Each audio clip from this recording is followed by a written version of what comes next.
Greetings and salutations, everybody. Welcome back to yet another episode of the Snarp Fangle podcast. I'm your host, Jake Metzger, beardy, and always ready to talk games. And I have here my co-host today, the wonderful, the illustrious, the beardy David. How you doing, David? I'm doing all right. All right. Good to hear. Good to see you. Good to hear you. And good to be here with you. Indeed.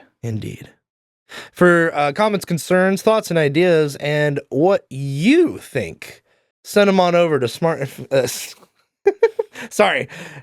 all of your thoughts, regardless of if they're coherent or incoherent like myself, to snarpfangolepod@gmail.com.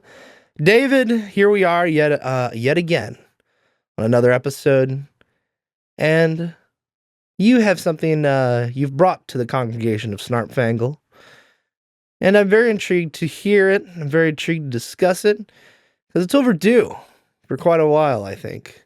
Talking video games, but in another capacity. This is a capacity I very much enjoy listening to, which is the industry itself. Yeah. So what do you have on the docket here for today in Snarp Fangle? So I've been thinking pretty much all day about just kind of different things in the gaming industry, all sort of loosely fitting under the category of the relationship between developers and publishers and the consumer. So one thing that's been on my mind recently is the blatant, incredibly heinous anti-consumerist practices of companies like Nintendo, Ubisoft, and others. Yeah, I figured it'd be a good time to hash that out. Find the bright spots that we can in this landscape and figure out where it's all going from here. Yeah, I've been pondering on that too. Also, some other things as well that I'd like to bring up later. But what's your first example of the egregiousness of some of these corporations? Maybe even some of the egregiousness of its consumers standing some of these practices. Yeah.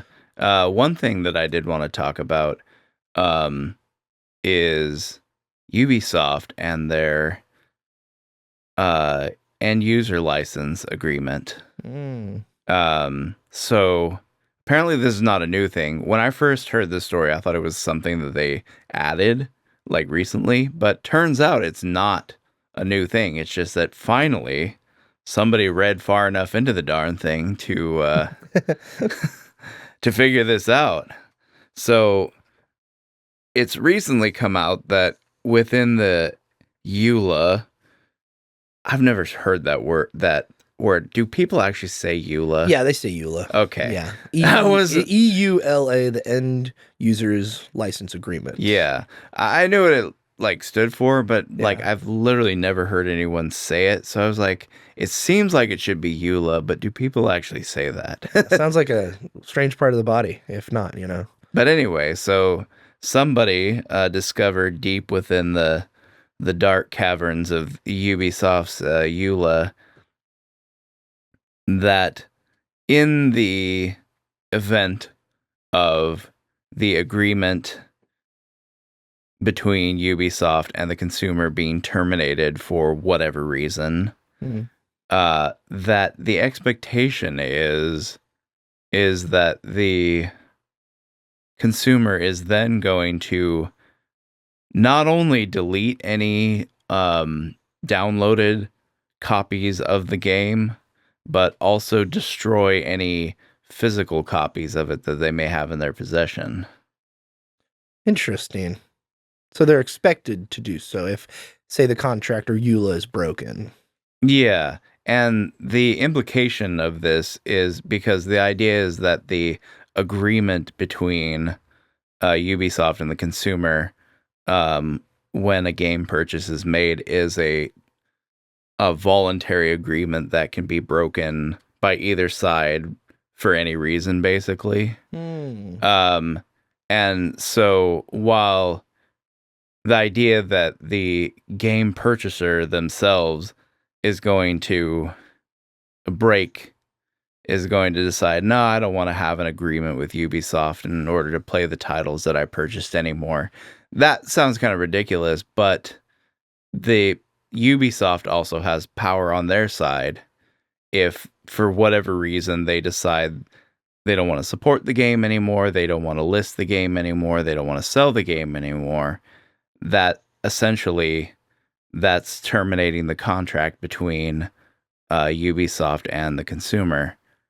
And in that case, in the fantasy world that Ubisoft has cooked up, apparently it's totally reasonable to expect that consumers are simply going to destroy physical copies of games that are no longer supported or are no longer listed for sale by the company. Sounds quite ridiculous.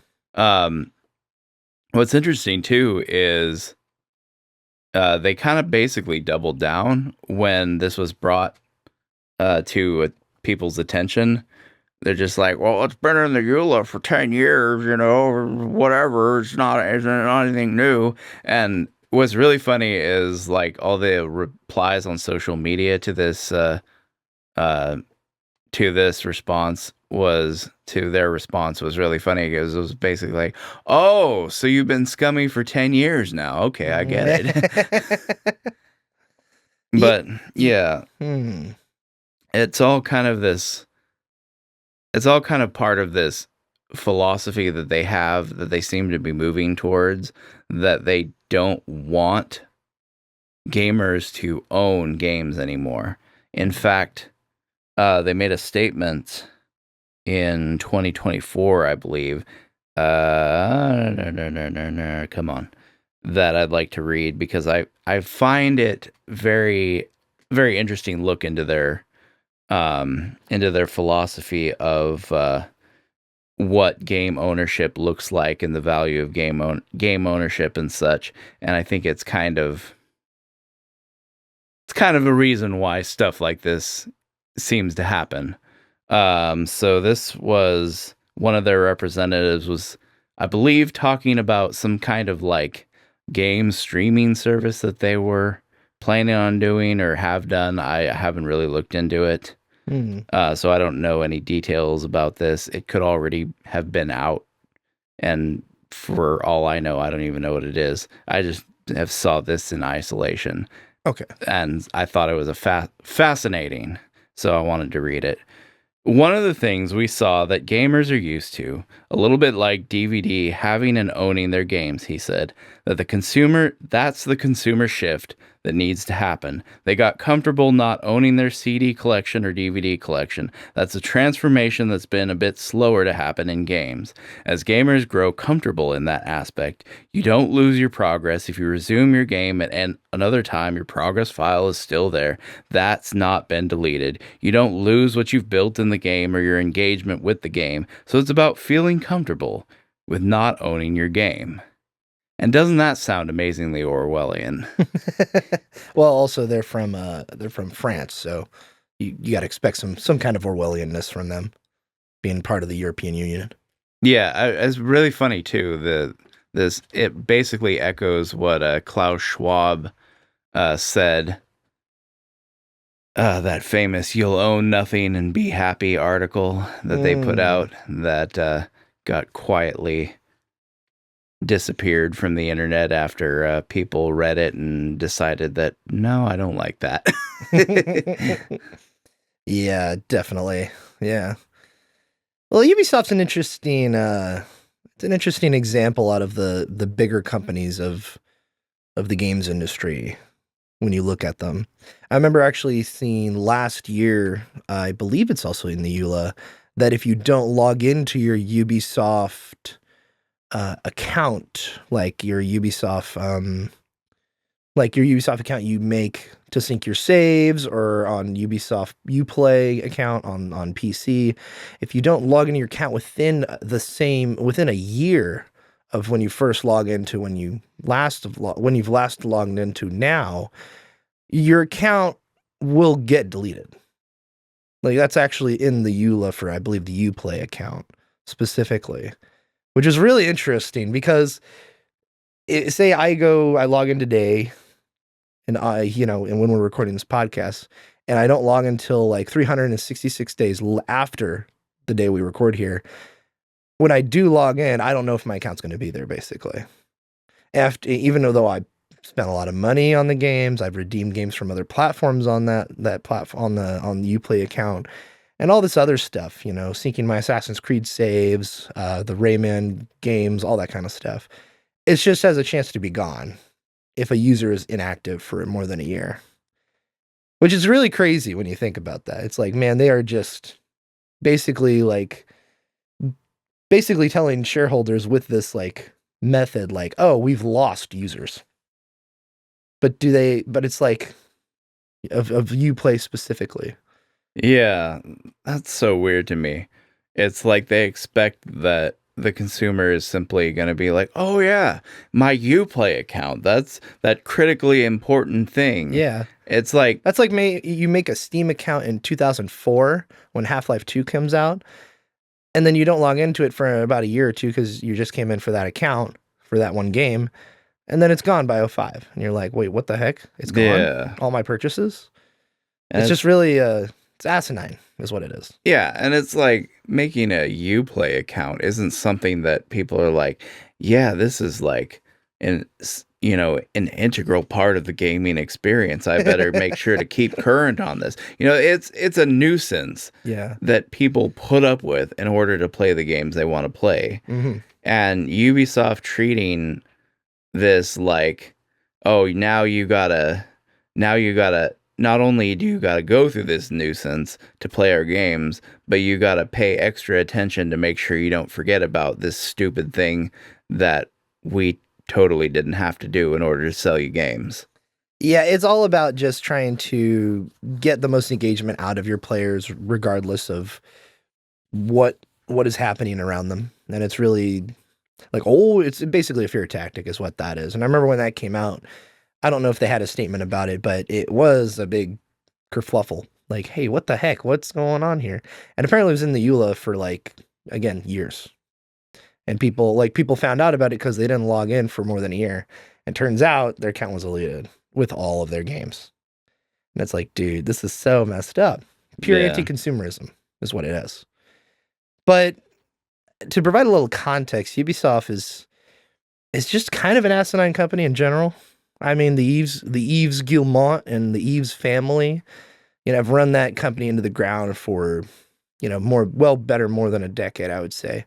Probably after Assassin's Creed 2 went on back in 2010. It's or whenever Assassin's Creed 2 came out. Like, this company has basically been driven into the ground, and multiple franchises as well. I mean, you have Assassin's Creed, which they've made a yearly release every single year since the second game. You have for the better plus almost 20 years at this point. And you also have the Rayman franchise they've driven into the ground. They didn't do Guitar Hero, that was Activision. You have the Just Dance franchise. You have the Ghost Recon license. They have a lot of really interesting IP. You have Far Cry. Yeah. A lot of different things. And they've made really good money and have made some really great titles in the past. And they've got good talent. But the Ubisoftification, for lack of a better term, of the games industry, starting with, say, Far Cry 3 and on, about the open world, the checklist, and really taking the open world formula and kind of watering it down, and seeing that many other competitors around them took that format and ran with it as well. Yeah. Instead of innovating it, they kind of just copy and pasted it. And Ubisoft games have done this for years at this point. So yeah, what's really funny is you bring up the Tom Clancy games, and they're a perfect example of just Ubisoft not caring about their games or their customers at all. Like, there have been some amazing games in the various Tom Clancy series, Rainbow Six, Splinter Cell, Ghost Recon, like you mentioned. Amazing games Yeah. in these series. The Division. More Oh yeah, recently. yeah, that's Yeah. right. That's right. I heard about that. I never played either of the Division or Division 2, but Hmm. um I played a little bit of 2, and it's pretty dang good. But anyway, yeah, yeah. and it's like after a certain while they just like, you know, there's no thought that maybe we should like preserve some of these or continue to make these available or give these games a life beyond just like short-sighted Hmm. you know, like let's make as much money as we can on its initial release and then just stop worrying about it after that kind of a thing. Hmm. It's like um yeah, I remember watching a YouTube video on, it was one of the Splinter Cell games, I think, Hmm. and it was just like how just like even though it's a game that had been like re-released and remastered like in different ways, it was like a situation where there was no good way to play the game because Hmm. like the original Xbox version was just gone. Yeah. Couldn't find that anymore, and then they came out with like an updated version on like the 360 or the Xbox One or something like that, and those, it was buggy and just like a bad time in general. And it's just like, why even bother like with all of that, like getting people's hopes up, stringing them along just to do something like that, you know? And Hmm. then there's the Ghost Recon series too, was kind of a Kind of good teetered example of out. that because it's like there's so many good games in that series, Hmm. and it's kind of like the ones they keep making are really not good. They're just not good. Hmm. But like and so, you know, they could totally save the series Hmm. just by making some of the older entries available again, Yeah. updating them a little bit, giving them multiplayer support and all that, but they don't.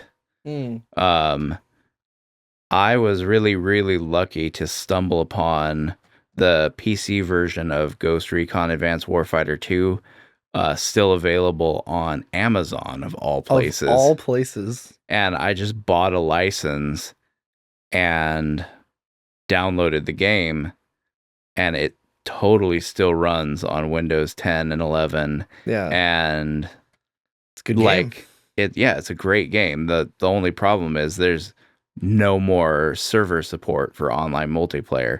You either have to play it in single player or play it in uh like LAN co-op, or use some kind of external like service like Hackchi, or a couple other ones exist, to be able to play multiplayer on that game. And Hmm. it's like they could easily just do a slightly updated version of it, plop it out onto like Game Pass or something, give it multiplayer support. Fans would eat that up. Yeah, especially like this Rainbow Six Siege crowd, which is huge, you know.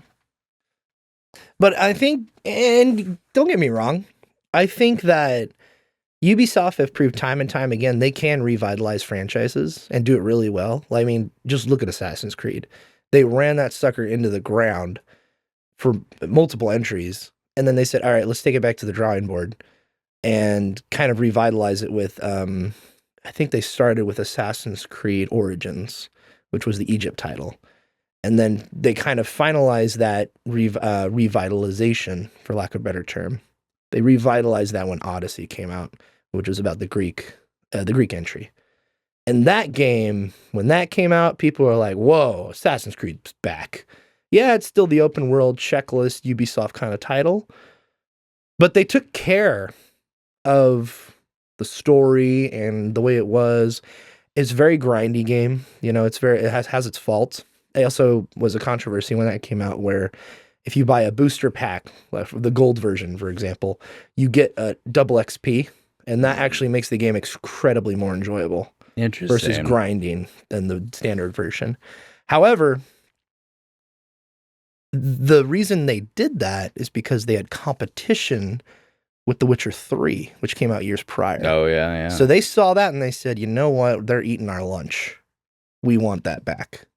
And so they actually took some talented people in the company, had them lead the project, and it turned out and made a bunch of money.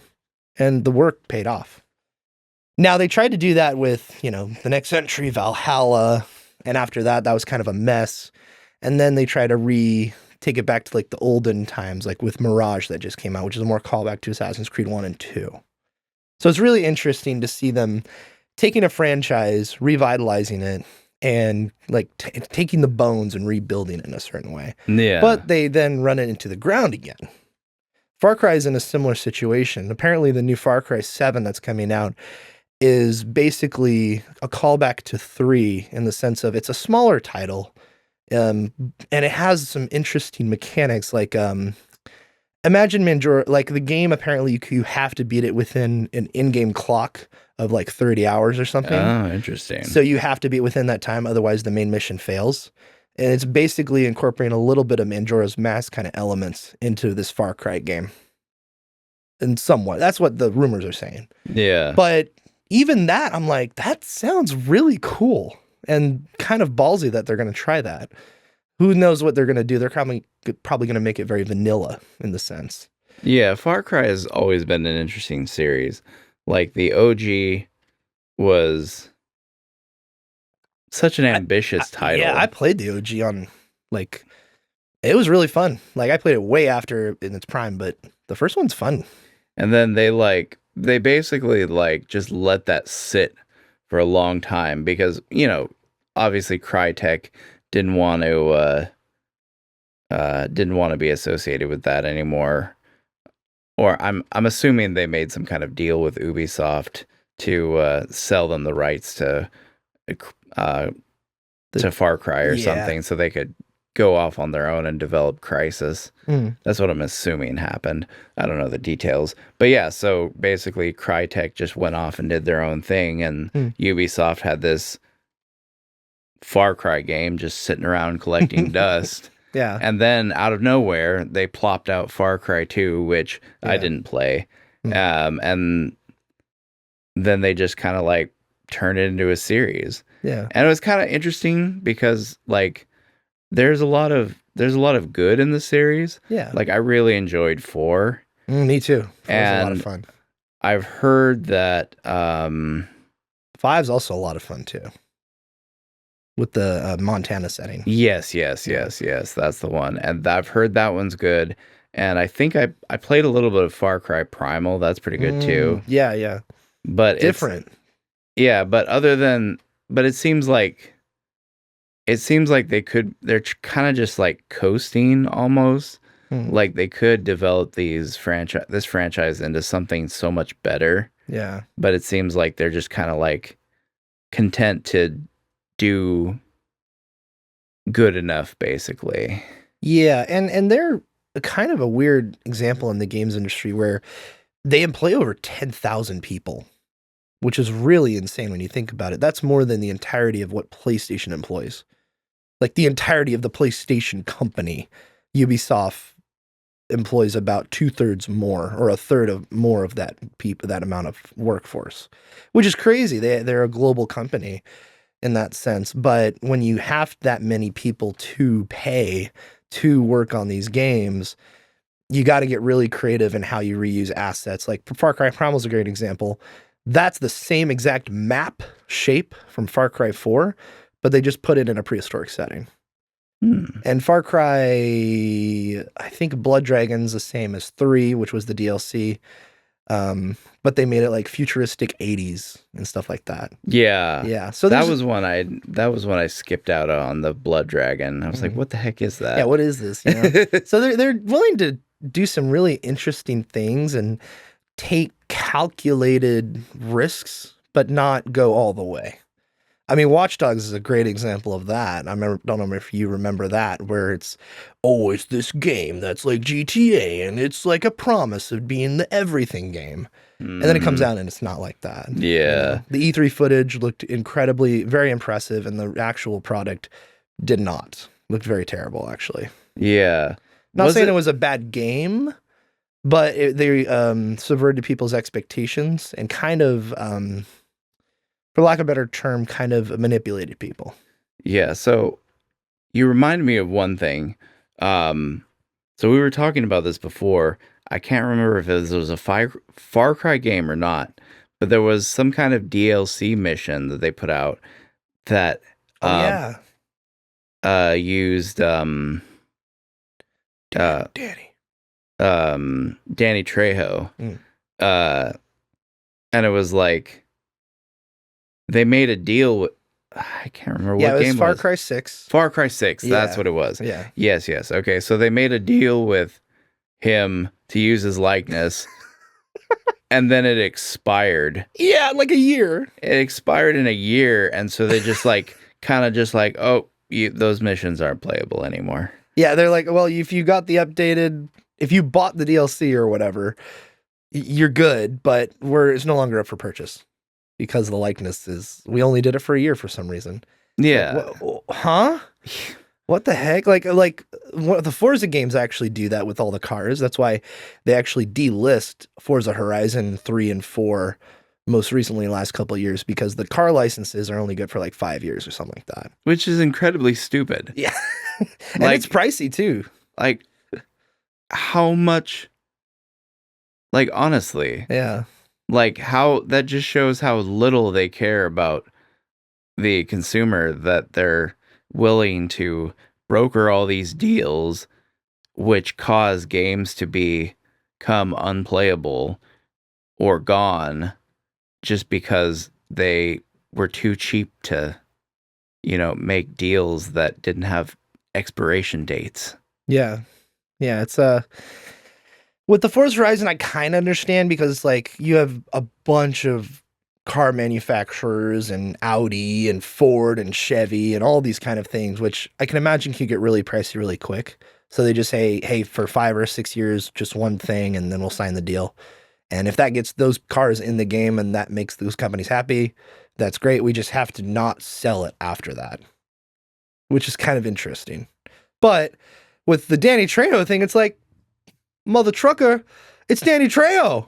He can make whatever kind of deal he wants. Like, just put a little bit more effort into it and put him in the game for 5 years and take it out and don't even say anything. Like, after the game's like hype cycle or the zeitgeist is over, like after a year, that's just bad press waiting to happen.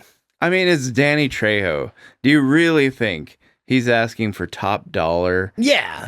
Just to make a licensing deal that doesn't expire after a year? Yeah. He doesn't give a crap about that. Same thing like Giancarlo Esposito. Like, he's the main villain in the game. Like, there's definitely license deals with his likeness, but it's got to be different, This is more of a DLC thing. But anyway, it's just, it seems like it's a poorly managed. Seemed like a very poorly managed or an executed thing. I heard the mission was good, and I heard it was like, hey, you're fighting with Danny Trejo. He's got a machete, and here we are, in Cuba. But it's like, okay, well, I guess we're doing this. Not anymore, at least after a year. Yeah. So weird. And kind of to lead into, like, I guess where Ubisoft is now, they're really struggling financially. Mostly because of poor management and focused on certain franchises and running them into the ground, like Assassin's Creed and all these other ones we mentioned. Watch Dogs also being a very bizarrely managed franchise. Like, oh, the third one's in London and in the future, and it's Orwellian, yeah, but it doesn't dedicate it to anything, and it's very strange. And I didn't even know there was a Watch Dogs 3. Yeah. I know they made a sequel. Yeah, it's like, and I heard it's not a bad game. It's just, it's kind of okay, aggressively okay in some of these titles. But anyway, where they're at today is they've been looking for a buyer, the Eves family, for a long time. for this company. And Tencent's been at the back for a while. In fact, Vivendi almost bought out Ubisoft like as a hostile takeover years ago. And that was a big story, like, yeah, they stopped Vivendi, they survived, hooray for Ubisoft. It's like, okay. I remember hearing, like, following that story. But then Tencent bought like a 10% stake to save Ubisoft. And that's why Ubisoft got saved. Yeah, I mean, so they got saved from Vivendi by partnering with a more powerful figure. It's like, I mean, not that I like relish the thought of Ubisoft getting bought out by some like Chinese communist company, you know? Yeah. Like that doesn't like fill my heart with joy. No. But at the same time, it's like they're kind of reaping what they're sowing. Exactly. Like like, yeah, will it suck to see a Chinese government take over such a kind of run into a the company ground with a company with such a rich history as Ubisoft? It'll kind of suck, yes. But ultimately, as protective of they were of their franchises, of their IPs, of all the ways in which they tried to aggressively wring money out of the consumer, it's like they should have had the wherewithal to realize they should have been able to realize the value of the legacy they've left. And since they failed to do that, it's like, okay, I guess Ubisoft has to become Ubisoft has to die, basically. Yeah, and where they are right now is since that takeover from or that helping out from Tencent, most recently in the last year or so, it was right before Assassin's Creed Shadows came out this year. Tencent bought a 49% stake in Ubisoft, and basically they own everything. Like they basically run the company, but don't necessarily. So 49% stake, and they separated that part of the company because they made basically a new company within Ubisoft, and it's in charge of the Assassin's Creed, Far Cry, Ghost Recon, and a few other franchises. Interesting. And so they're going to be in charge of the main portion of what Ubisoft releases. Oh, Rainbow Six was in the other franchise. But stuff like The Division and Rayman and all the other smaller stuff, Beyond Good and Evil, that don't really have real relevancy, is back with the regular part of Ubisoft. They just stay there. Interesting. So it's like, it's fascinating when you think, like, when you're looking at the situation, because it's kind of like what they've sown, what they've reaped, what they've sowed. And also the Yves Guillemot family, Yves family went behind the shareholders' backs when this deal with Tencent was happening. Like the shareholders like campaigned and like wanted to have a shareholders meeting, and they kept delaying it. The Yves family, they kept delaying to the point where the shareholders, they knew what was up. They knew they were shopping around the company. They knew what was going on. They knew that Tencent was involved, and they went behind their backs and made this deal anyway. And it's like, wow, because the Yves family owns all of Ubisoft, or the majority of it, you know? So they have the power. So they just basically said, screw you, shareholders. We're just going to go with Tencent, and this is our golden parachute to get out of this. Yeah. So it just sounds like they've been mismanaging this for the longest amount of time. And it's kind of sad because the IP that they hold is very precious to a lot of people out there. Beyond Good and Evil being one example, which isn't relevant anymore, but had the potential to be really great. It just never came to fruition. Same thing, Prince of Persia got run into the ground, and some other examples as well. But I mean, Raving Rabbids, you know, back in the day on the Wii, like there was 1 billion in one of those titles. So it's like you see Ubisoft have some really great creative people inside it who make some of these games, but the management and the owners and just kind of the sweatshop that they are, pumping these games out every year with 10,000 plus employees, is kind of not sustainable in any way anymore. No. Especially after, you know, the bubble of 2021, and now it's just, you know, plateauing of the games industry, I should say. So we have Ubisoft, David. Yeah. What other examples do you have for anti-consumer behavior? Well, I think the big one would be Nintendo. I mean, Nintendo's kind of always had a sort of anti-consumer streak in them, but now it seems to be kind of reaching new heights with the launch of the Switch 2, the pushing of the $80 games price point, the $90 game controller. key cards, the button dedicated to an online service that has to be paid for, all this stuff. Yeah. What stands out the most egregious to you? I think it's all of it in like just the totality of everything. Every little decision they're making to just basically flip the bird to the consumer is just snowballing to the point where it's like, okay, I don't want to give you money anymore. Because, you had the Switch 2 itself, very expensive, not cheap. Yeah. And you can charge a lot for something, but you got to give a good reason. Provide some value for all that cash you're asking for. And right off the bat, the system is designed with a voice chat button that asks you to sign up for a subscription service if you use it accidentally.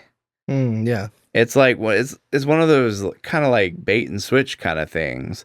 It's like yeah. Not pun intended. Pun not intended, yeah. But yeah, because it's like a voice chat button on a gaming console kind of sounds like a cool idea, right? Yeah. It sounds like the kind of thing is like, okay, they're making a dedicated voice chat button.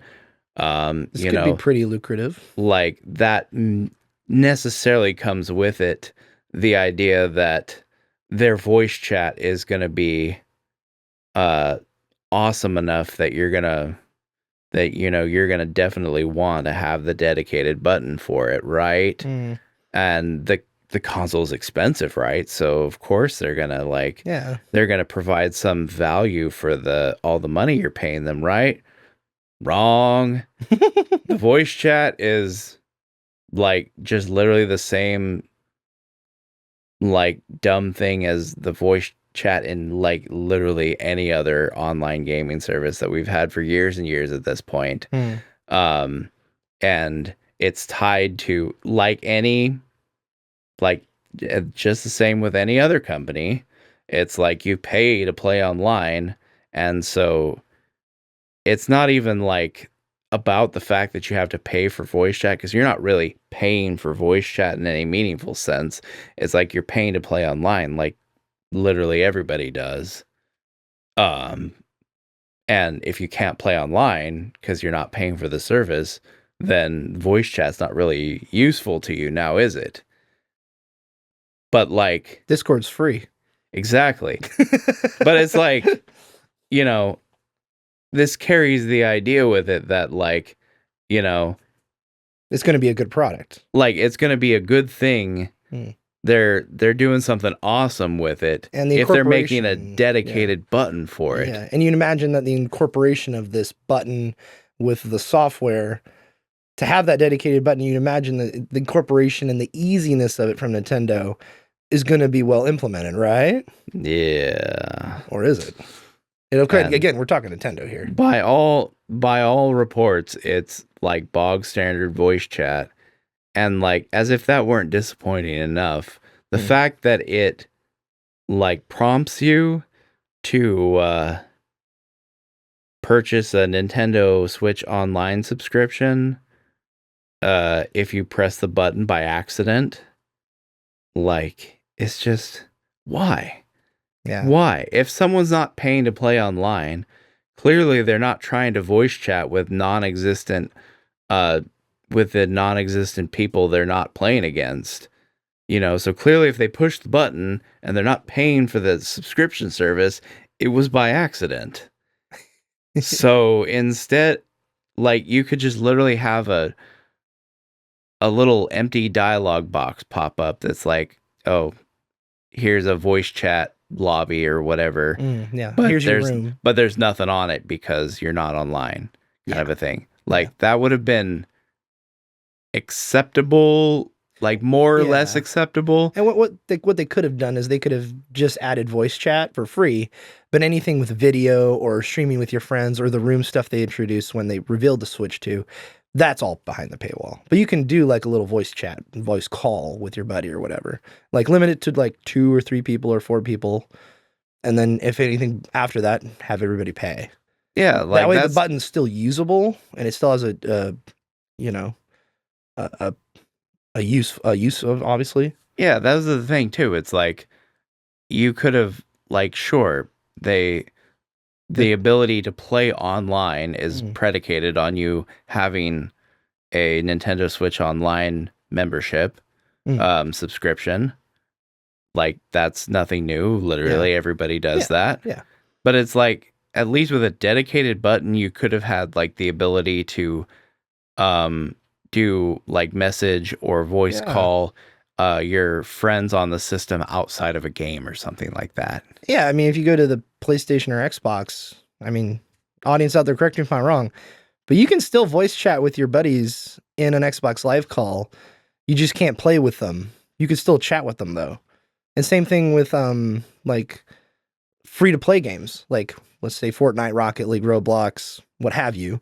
All these free to play games on all these systems have cross play, and you're able to chat with people within the game itself and to voice chat with them, sometimes in Fortnite's case, within the game itself. You can just chat with your buddy without Xbox Live Gold or Game Pass Core or PS Plus.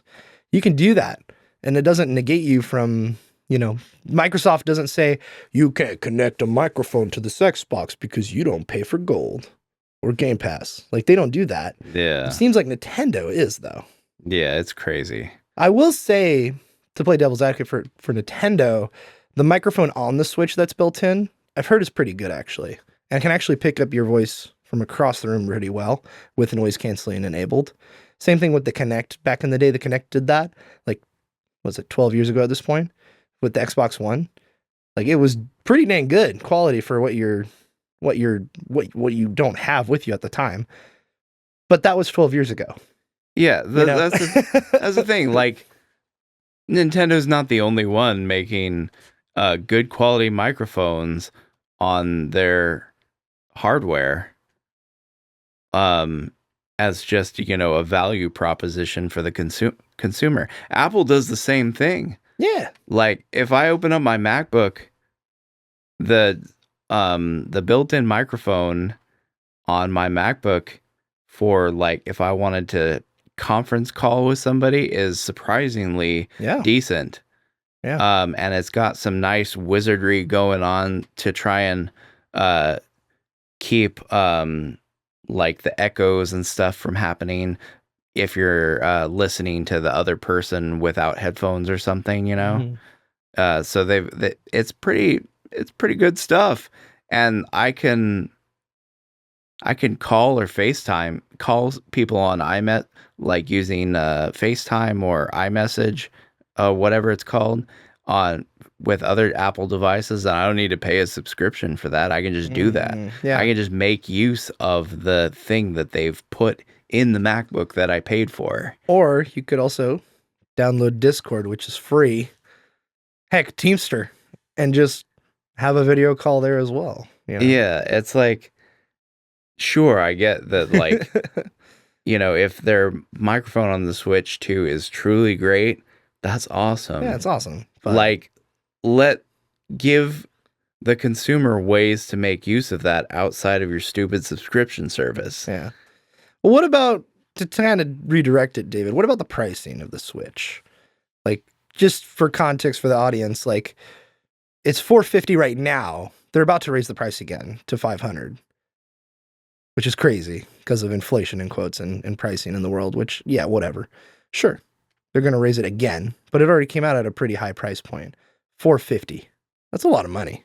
Yeah, and essentially, I was a little excited when they first teased the reveal of it, but from everything I've seen so far, the Switch 2 is less a next generation console in quotes and more just like almost like a Switch Pro or something like that. You know, it's like it's just the same thing with fresh coat of paint. Which there's nothing wrong with that necessarily. Like the Switch is an old console. Yeah. Like it's like a old.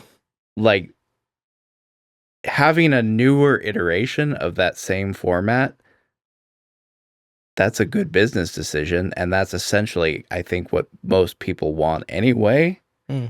But why charge $450 for it? Yeah. That implies that there's something truly next gen about it, and there isn't. Well, I mean, when you look at the competition, it's really hard to justify the price, I think, in some areas.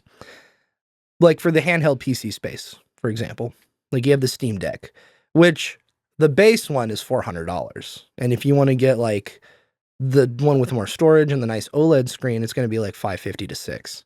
Like it's going to cost you a pretty penny. And now, you know, if you're a wizard and stuff or technology wise, you can, you know, buy the base model and upgrade it for $50 or $60 and you can have, you know, a cheaper option, you know, with more storage and all that. But Valve, who makes the Steam Deck, really just ate the cost a lot with that thing. Like that thing should be basically $500 flat or more, probably $600 to be in all fairness when it came out. But they ate the cost and they say, you know what, this is more about engaging our audience with what they already have in their Steam libraries and having them engage with it in other areas and more to give them more time, play time, to get more time on the service and for them to, in the end, spend more money on the service. Yeah. Now, they did that because they're Valve and they have an obscene amount of capital. I mean, Gabe Newell, who owns the company out there, most recently has a $350 million investment in a yacht company. Like, this guy's got the cheddar. He's filthy rich nerd over there. So anyway, you have Valve, who that's one example, but every other PC handheld is like $600 to $700 with specs that are considerably better than the Switch. So that just I just say that to bring context to Nintendo charging them.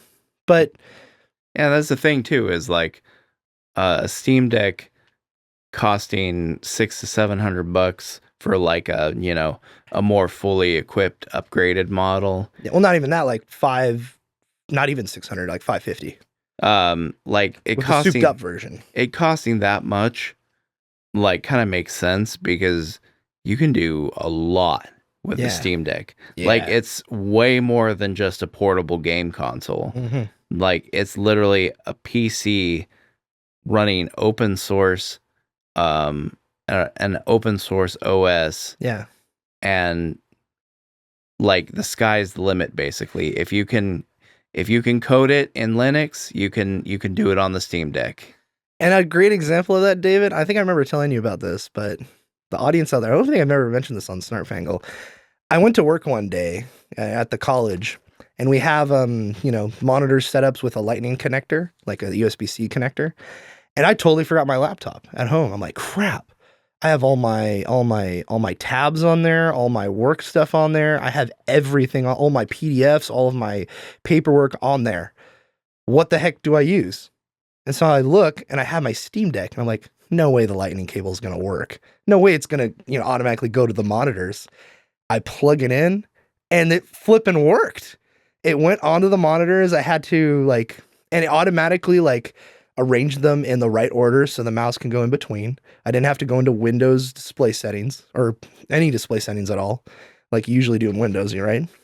And I just used Firefox and I opened our websites that we used for the login system for the students and all this other thing. And it was incredibly intuitive. And there was plenty of opportunity for me to go to Canva and use it there because I could. I can go to Canva. I could do all this other kind of stuff. I can even edit audio with certain apps. Like it was really, I was super impressed. You know what's really funny too is you could feasibly set it up to have stuff that you want to run, like Windows programs and stuff that you want to run running on your computer, and you could potentially use like Steam Link or whatever to get them to access them remotely with the Steam Deck. Yeah, because it's like that. I've used Steam Link for just like playing games in the living room that are, you know, running on Steam on this computer right here. Yeah. And it works so well. Super well. And like I can do all sorts of crazy things. Like I can load up like GZ Doom with a bunch of like mods running and stuff. Like I can save, like I can create a Steam shortcut for GZ Doom that has all the command line stuff that I need to load all the mods and stuff like preloaded into it. Dang. And I can just do that.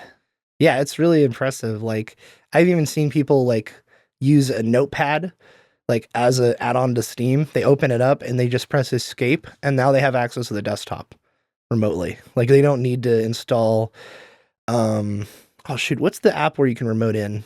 Is it not Team Connect?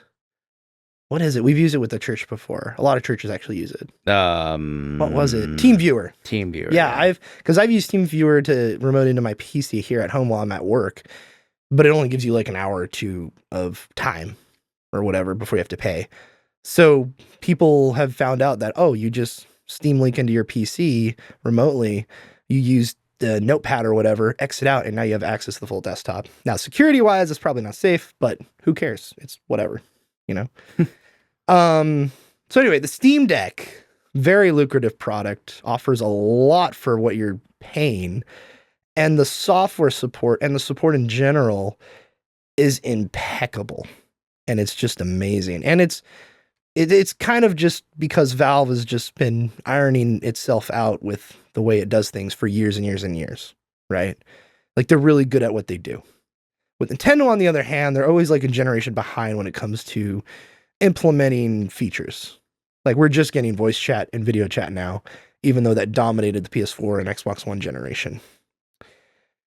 So you got Nintendo always living in the past, basically. I mean, figuratively and physically. Yeah, what's really funny too is they don't even really respect their own legacy. No. Well, and in what way do you mean? Because it's like, so for one, emulated games is basically is a thing as old as time at this point. Like, and it's been established that emulators themselves are not illegal. Now it's different in terms of, you know, the legality of acquiring the actual game ROMs themselves. But like the people that put out these emulators are very careful with their words. Yeah. In order to like not incur any legal liability for themselves. A good example would be the Wii U emulator, Simu. Yeah. Like the official tutorials on Simu are all the steps involve, you know, physically dumping copies of discs that you bought, and then transferring those onto the software. If you want to do the more conventional route and acquire copies of Wii U games through less, shall we say, ethical or legal means, you got to go a little bit deeper into the Simu community, like Reddit pages and whatnot, to figure out how to do that. Like the people who actually put out Simu don't tell you how to pirate games, basically. Yeah. And same thing with Dolphin and stuff like that. Yeah, it's an established legal framework, and they've worked well within it. And then years. Nintendo up and decides all of a sudden to sue the crap out of Yuzu, the Switch emulator. Mm-hmm. And then after like closing their eShop on each of their consoles, the 3DS, the Wii, the Wii U, and doing it all over again, it's like, hey, all the stuff that you paid for, if it's not downloaded, it's gone. It's gone. Yeah. But then here we're gonna make it available again on this new eShop, on this new console.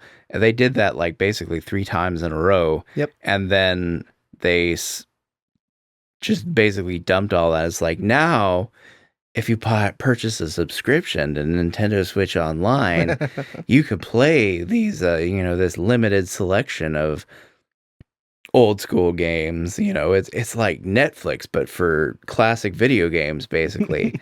And it's like, when Disney Plus came out, they had the DuckTales movie. They didn't just add it later. They had pretty much that and a bunch of other crap, which they did put out over the years, but they had a bunch of crap. They didn't have 4 movies you could go watch for $6.99 a month. Nintendo's giving you 4 GameCube games now for $25 or $20 a month now. Yeah, it's crazy. Or however much it is now. I think it's less than that, but.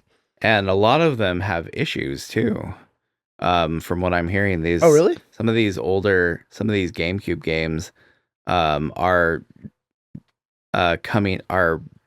being released on Nintendo's service with issues, and I think they fix them. But it's like, if you're charging that much money to become the Netflix of classic video games, but with a really crappy selection, it's like the least you can do is make sure your shit works.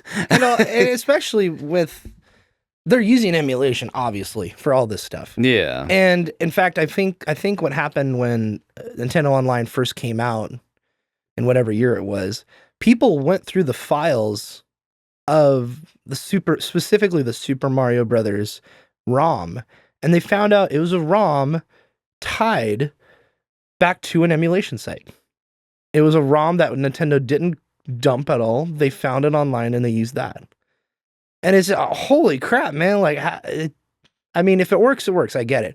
But for a company that is so adamant on taking down people hosting their own things, it's pure hypocrisy that they would go out and use the utilities that is provided online while then also suing them at the same time. Yeah, it's like that. You wouldn't download a car. You wouldn't download a car, would you? I totally would download a car. Yeah, that sounds a lot of fun, actually. But like that whole like ad that used to play on DVDs or whatever, it's like that tried to like make you think that piracy is the exact same thing as theft. Turns out that font that they use for the text, oh, that's right, was a pirated version. It's like, what? It's funny. There's a trailer for a movie recently, the movie Caught Stealing, which is coming out like around the time this podcast will be, and it's got Austin Butler, and it just seems like it's a Darren Aronofsky movie, but it's like a crime comedy / thriller set in the 90s. It really sounds fun. Matt Smith has a mohawk. But dude, the font in the trailer is totally you wouldn't steal a handbag or whatever, from the commercial. It's totally the same font, and it's hilarious.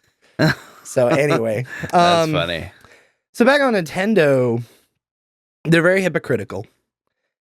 I also want to bring up something because yesterday, David, you gave me my Arson borrowed some of my Nintendo Switch games. I totally forgot he did.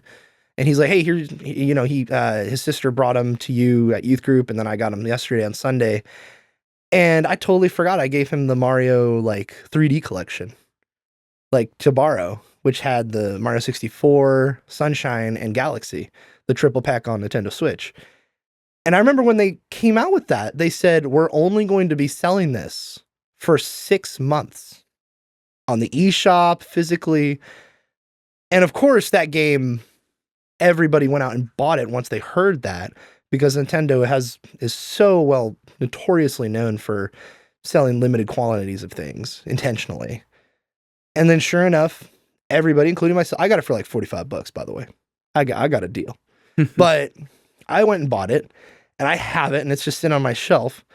And so do a whole bunch of other nerds, because now if you go on eBay, you can pay $62, which is close to asking price, and just buy a copy, because there's so many out there.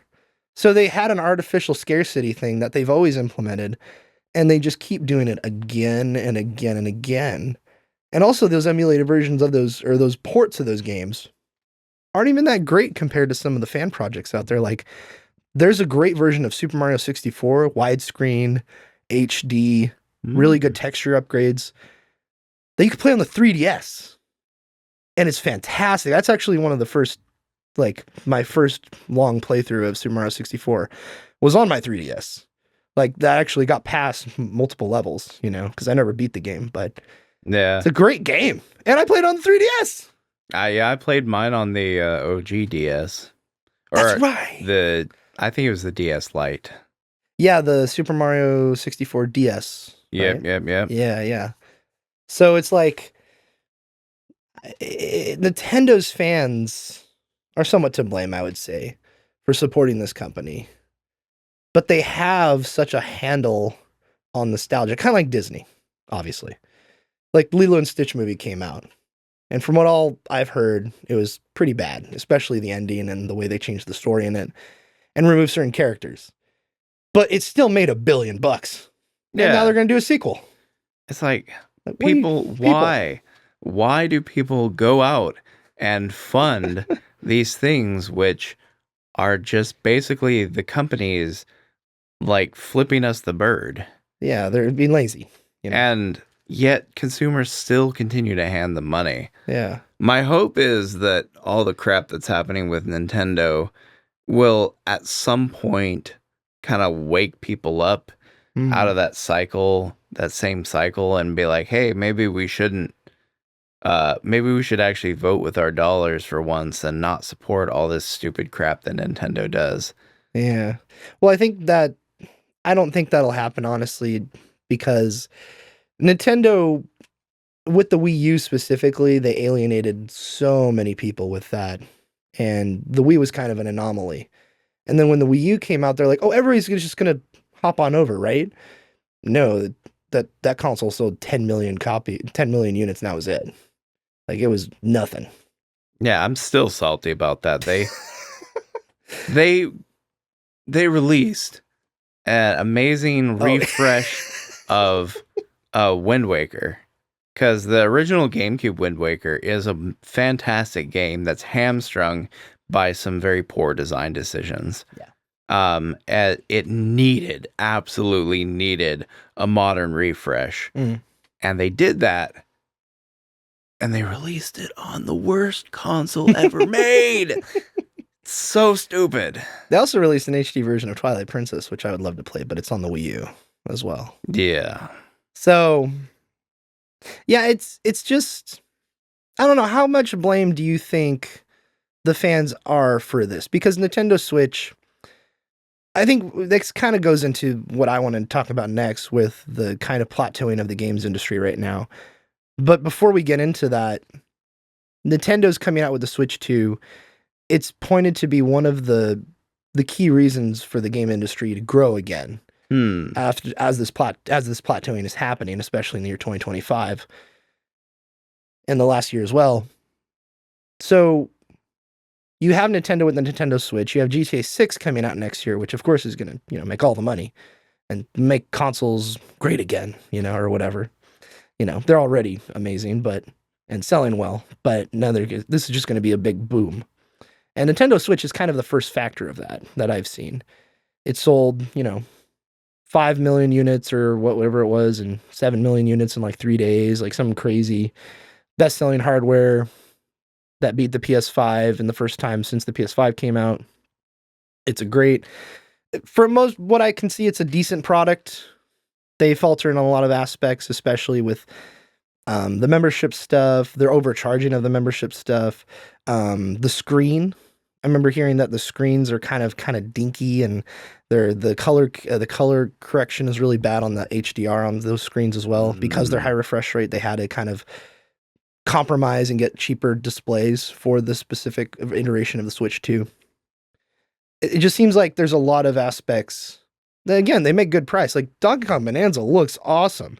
Like they make good software, but it's just the way they take advantage of their audience and they manipulate them, and they, you know, I don't know, abusive X, in a way. Yeah. And they keep coming back. The kids keep coming back to play Nintendo. Yeah, it's one of those things. It's like Nintendo fans are gonna continue to be Nintendo fans thick and thin. I would say I'm not like that level of fan where I'll buy whatever they put out. Yeah. But like I have a lot of respect for the legacy of Nintendo, and I have a lot of love for many of their game franchises. So I would say I'm a Nintendo fan in that regard. But unfortunately, it seems like there's a level of fandom beyond that where it's just like whatever Nintendo shits out, we're gonna buy. Oh man, did you see this JRPG that Square Enix is putting exclusively on the Switch? Oh, it's amazing, Like, yeah, it's unfortunate, I think. And also the launch titles for the Switch 2 are they're very lackluster from what I see. You had Mario Kart and that was it. And you had a bunch of re-releases. Yeah, and it's like Mario Kart World seems like a great game. Yeah, it looks cool. Seems like a great game. Is it like revolutionary? Probably not. Maybe not, but it seems like a truly great game. Yeah. But is it worth $80? Yeah. Is it really worth $80? And that was the argument that Nintendo was making. It's like, yeah, it's just, on a per game basis. If we feel that if the product warrants this price, then that's the price that we're going to release it for. Donkey Kong Bonanza seems like an extremely awesome game. Yeah. Mario Kart World seems like extremely awesome game. But are they actually worth $80? Yeah. Just wait until your Wind Waker HD 4K release comes out. Yeah, for like $120. Yeah, $120, yeah. Or like people always are speculating the last few years now that GTA 6 could be, if they wanted, they could charge $100 or whatever. Of course people would will. And people would pay it. It's Which GTA. kind of, I guess, it would be a good time to get into just the price of games in general. Yeah. Like, what do we think about that? Yeah. Like, games are getting more expensive. Like, everything is getting more expensive, right? Yeah. But it's like, games are getting more expensive, and yet it seems like we're being delivered less. Well, I think the argument is, it's a very, I think you have to be careful with that kind of argument, because in a lot of ways it is subjective, because Nintendo could say, this is the best game ever, and it's like $80, and then like Donkey Kong is probably, when you look at it, objectively higher quality, and it's $10 cheaper. And also, like, I'm not into GTA 6, and I wouldn't pay $100 for it. But there are a lot of people who'd be like, this is a once in a generation title, and I'd pay $120 if I can. Yeah, like, I mean, I get for like the GTAs of the world, because Rockstar generally doesn't like stumble on their mainline GTA games. Yeah. Like, they're pretty much all bangers. Mm-hmm. So like that's kind of a different thing, but like I'm talking about more games just in general. Because Okay. like, for example, I have started playing Doom: The Dark Ages on Game Pass, because I realize I don't need to get a beefy graphics card and pay $70, and I could just play it on the cloud, for awesome. $20 a month. That's awesome. And it's like, don't get me wrong, I'm enjoying it. It's a good game. But like, but $70. $70 for a linear FPS campaign with that had some problems on launch. Like they actually did an update Most recently that actually I think really fixed the game. Yeah, because before it was a little. It has some issues. It has some issues. So like you drop a game for $70. That's a linear FPS that actually has less stuff. Like, sure, the shield mechanic is new and it's cool, but it's like overall the game mechanics are less complicated. And there's less stuff you can do in it than Doom Eternal. Yeah, that's fair. And there's no multiplayer, there's no co-op. That's like they just added the Repertorium with this new update, but it's pretty limited in what you can do with it. Yeah. Like if they gave you more arenas to fight in and let more than one person play at one time. That's true. The Repertorium could be awesome. That would be so much fun. But right now you got 3 arenas and you can only play with one player. Yeah. And not to say that Doom the Dark Ages is a bad game by any stretch of the imagination. Like it's a fun game, and like man, id Software are like wizards when it comes to graphics engines. So wizard Annie. Like id Tech 8 is like people, a lot of people are hyping up. They're like, it's like black magic, and it's what they're able to accomplish with it, and that's kind of hyperbolic. Yeah, but it kind of earns that praise because when you actually play it, it looks really, really good. Yeah, like it looks really, really good. Everything like the gunplay is really satisfying. The shield is very well thought out in what you can do with it. It's a great game overall. But like from just like an objective standpoint, they're delivering less stuff than Doom 2016 and Doom Eternal had, and they're charging $70 for it. Less than Doom 2016. Are we comparing each game at launch? Is that how we're gauging it? Or are we just taking like product now compared to what product is available now? Like you can go buy Doom 1 for like $5 and you get a great deal. And a lot, Doom 1 meaning Doom 2016, excuse me, of this trilogy. Okay, I take that back. I don't know about Doom 2016. Yeah, Doom Eternal though. Doom Eternal. I'll give you that. That has more features. Doom Eternal had more stuff to it. Yeah. Doom Eternal had more stuff. It was basically like you haven't played it, but I beat it as well as with the other DLCs. Which, by the way, Doom Dark Ages, they're going to get expansions too, so there's going to be even more price added on, and value to be fair. But God, that game is so freaking amazing. Like the level of verticality in the levels, the way you can dance and with the enemies and the fight, is so amazing. And just the gunplay, of course, is amazing. And also, it's a resource management game.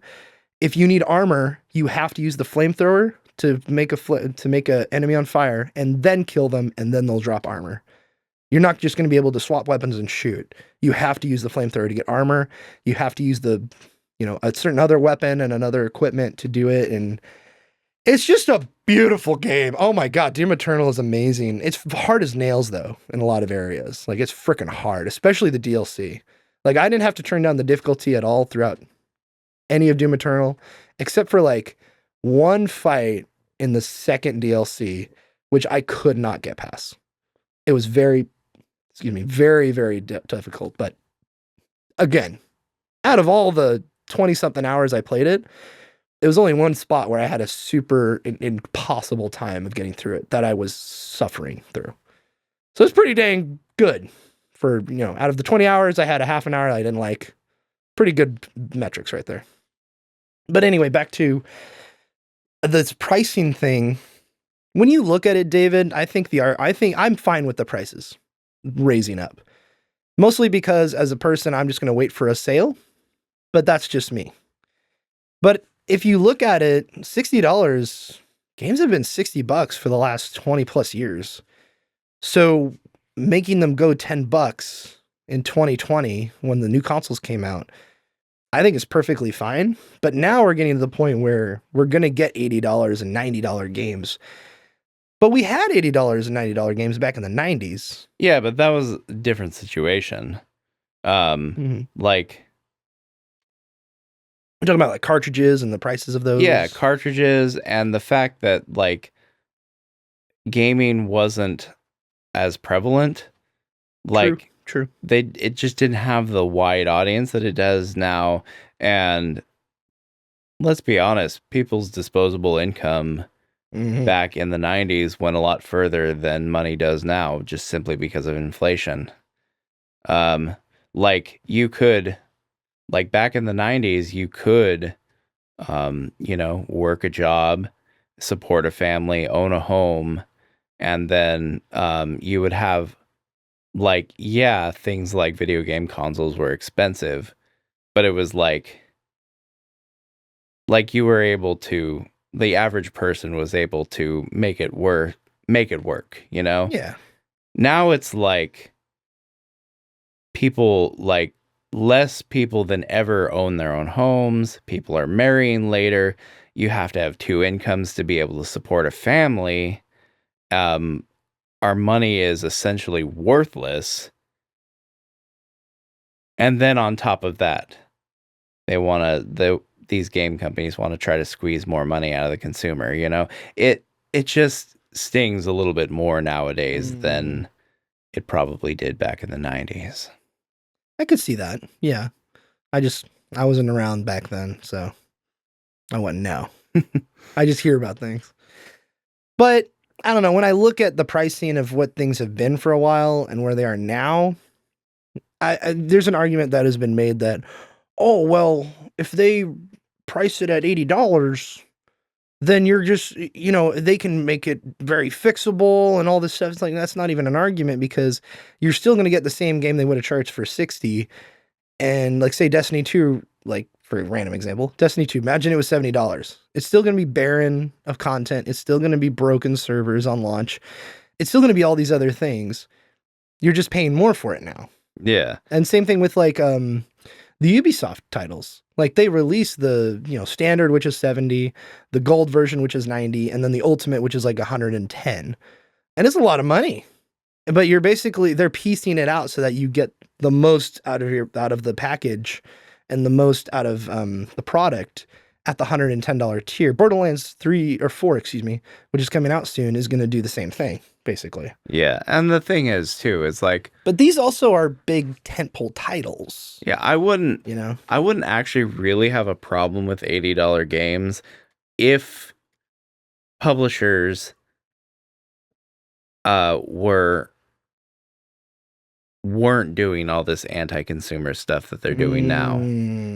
Like, if we didn't have Nintendo suing the crap out of Yuzu, and the then Power World people, and all that, if we didn't have Ubisoft just like, oh, we're done with this game, looks like you got to destroy your copy of it. If we didn't have that, if they were better stewards, the $80 games, I'd be like, whatever, okay. But it's one of those things. It's like, on top of all the crap that the industry has made people put up with in modern times just to play some darn games, like, do they really need to get more expensive on top of that? Yeah. And back to the Nintendo Switch 2 topic, or what we were bringing up about it and the pricing of the console. Usually when they release a console, they release it at a loss so they can get people in and sell the software because that's where they make their money, right? With Switch 2 though, I feel like if they were going to cut the cost, like cut themselves, like, hey, we're going to release it for a lesser price to, for you guys to get in, I think it would be $400 flat out. And that's what I thought it was going to be at. I'm like, oh yeah, they're just going to put it at $400. It's $100 more than the Switch 1.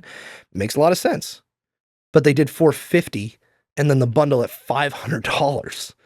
They're milking for everything they're going to get because they know they have over 100 million Switches sold already. Kind of like what was happening with the Wii at the time. and they know people are going to buy it. But in this case, it's actually a reality. They already have 100 million people that will eventually, well, who knows, but I think they will switch over eventually. We'll see. So I think it's disappointing that Nintendo's taking this route, but I think it's also kind of necessary, not necessary for them, but I think as an industry-wide thing, Nintendo doing this is going to help the industry along a lot. Because something that I was listening to today, shout out to Bellular News on YouTube. They kind of do a really good job of breaking down stories you'll hear about the games industry, and they're from, even though they're from our old enemies, the Brits. I love I have people out there British I love and all that, but you know what? They're good in my book. Bellular News is pretty good, Anyway, they had a really interesting video about how game spending is down from 2021, where it ballooned during the pandemic, like ballooned. And it's down over 12%. It's not $60 billion a year. It's like 50 or 52, which is still a lot of freaking money. But now investors are pulling out. Now layoffs are happening. There's less money to go around because most of the money that's being spent is in live service titles like Fortnite, Roblox, all that kind of stuff. And in fact, I would argue, they made an argument in the video, which was really interesting that I never even thought of. Well, I have thought of but it was with micro economies. Those games are basically their own economies now. I mean, yeah, you got Robux and Fortnite V-Bucks, right? But they're basically their own economy in the sense of not because they have their own currency, but because that's where the majority of the money is being spent in these titles. And that's one reason why PlayStation has been so adamant on doing live service, even though they've failed miserably and have canceled multiple projects. I'm still super sour on The Last of Us live service game being canceled. I am just because it was playable. They just needed to do polish, marketing, more time was needed, but they canned it. Like there were people that played it and said, this is actually really good. It just, it's not done yet, but they pulled the plug because also Naughty Dog is making their own things and they don't want to put Naughty Dog on a live service title, which was smart. But then you have Bungie with Concord, or Bungie with Marathon, and that whole fiasco, which is a failure at this point. But we'll see when the game eventually comes out with we'll see what happens. Does it have a release date yet? No. It was going to come out in September, but because of the whole art scandal and stealing of a certain artist, of the whole game's look, they have to go back to the drawing board. So we'll see how that turns out. Who knows? It might be a popular game. Concord was a pure failure. You've had, stuff like other examples like the Suicide Squad, just failures in the live service stuff. Yeah. But these people and these companies are still going to throw money at this. Like even after Suicide Squad was a failure, Warner Brothers is now hiring for a live service coordinator and producer role at Warner Brothers Games for an unannounced title. So they're hiring for another live service title because they know that, and especially PlayStation knows that, hey, we're getting 30% of all the cuts that are happening to Call of Duty and Fortnite and Roblox. What happens if we take that 30% and we make it 100% and it's our own game? They're still going to keep doing it regardless because it's going to make, something's going to stick to the wall eventually. But what is the risk going to be worth it? Yeah, see, that's the thing is they're really hoping for another Fortnite to just rock the world and make them butt tons of money. But while they're, burning the midnight oil, trying to develop that magical live service game that's gonna be the banger. Yeah, that's gonna be the the new game of this generation kind of a thing. It's like they're basically using up any last shreds of goodwill that the gaming public has. Yeah. For these companies. It's kind of a little bit of what's happened with Nintendo where they make really good software. Like Smash Bros. Ultimate's a fantastic game. Party game, fighting game, everything. But then you look at their business practices, and I'm not talking specifically of that game, but their business practices in general, and it's so ass backwards and asinine. And it's just losing, you'd imagine the goodwill that Nintendo has lost over the years would have caught up with them. But because of the passion of the developers and the people that make actually good software over there, people are willing to forgive that. With PlayStation, they're starting to get to the point where I think they're losing enough goodwill. I don't know if it's going to catch up with them, but I guess time will tell. And I think they're going to keep with this live service thing because that's where all this money is being spent. In fact, people are spending less time in other games and more times in a live service title. Which, it's understandable. I know guys who, just grind Destiny 2, even though it's, kind of a dead game at this point. And still kids who play Fortnite and Rocket League and just enjoy their time with it. And it's basically an excuse to hang out with buddies. It's a game you've been playing for years. You're already invested in it. You already know how to play it. You're already kind of good at it. So why invest in something new and pay $70 that way? Yeah, that's the thing too. It's just like all these microtransactions, all these in-game economies, it really adds up. And it's taking away potential funding for other games as well. Like the indie scene's a great example. Like there's so many cool indie games I've seen in the last 12 months, but barely any of them are successful because there's too much diversification in the games industry of titles, of games, and all this kind of stuff. There's been no gatekeeping of what's been greenlit in the sense of like, there's so much trash out there that people have trouble sifting through the trash. And the big ones that are on the top are super recognizable and people are comfortable with. So you have a scenario where Fortnite's the top downloaded game, right? But you look at all the recent release games on the PSN and it's just AI slop. It's all this crap that's just a copy and paste of other stuff from Steam. Like, remember the Lethal Company parody? That was a game that was basically Lethal Company, but it was on PSN. Oh, yeah. And it was called something else. Same thing with Schedule 1 and Peak most recently. Like, there's a bunch of copycats that are just thrown out onto PSN and Steam. And people have to sift through that, and they don't want to because it's just garbage. And then the little treasures, the little diamonds in the rough, are missed and totally neglected. Yeah.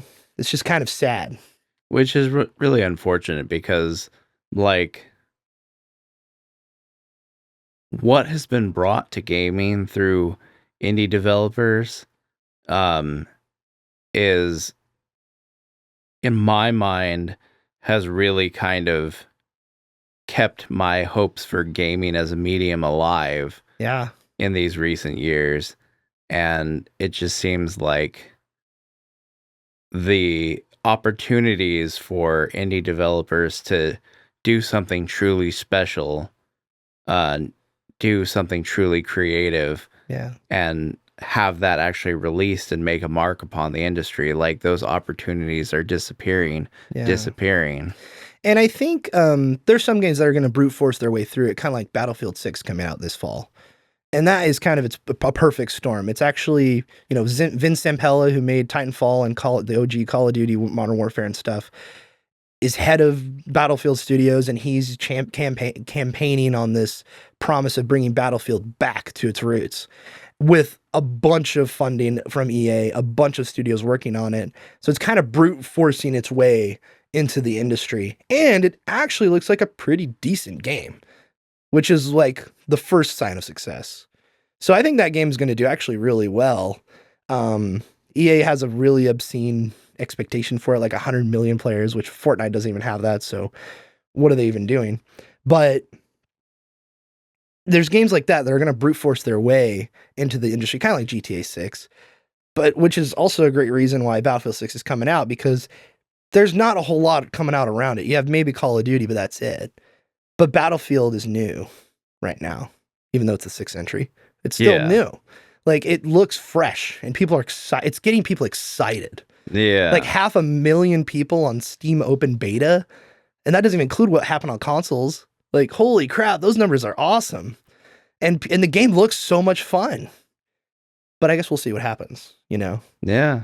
But I think the solution for this kind of, the missing diamonds in the rough, like a Silk Song is a good example. That game's going to brute force as well its way onto the market, which comes out like I think when this podcast is going to go up, basically, like September 4th or something.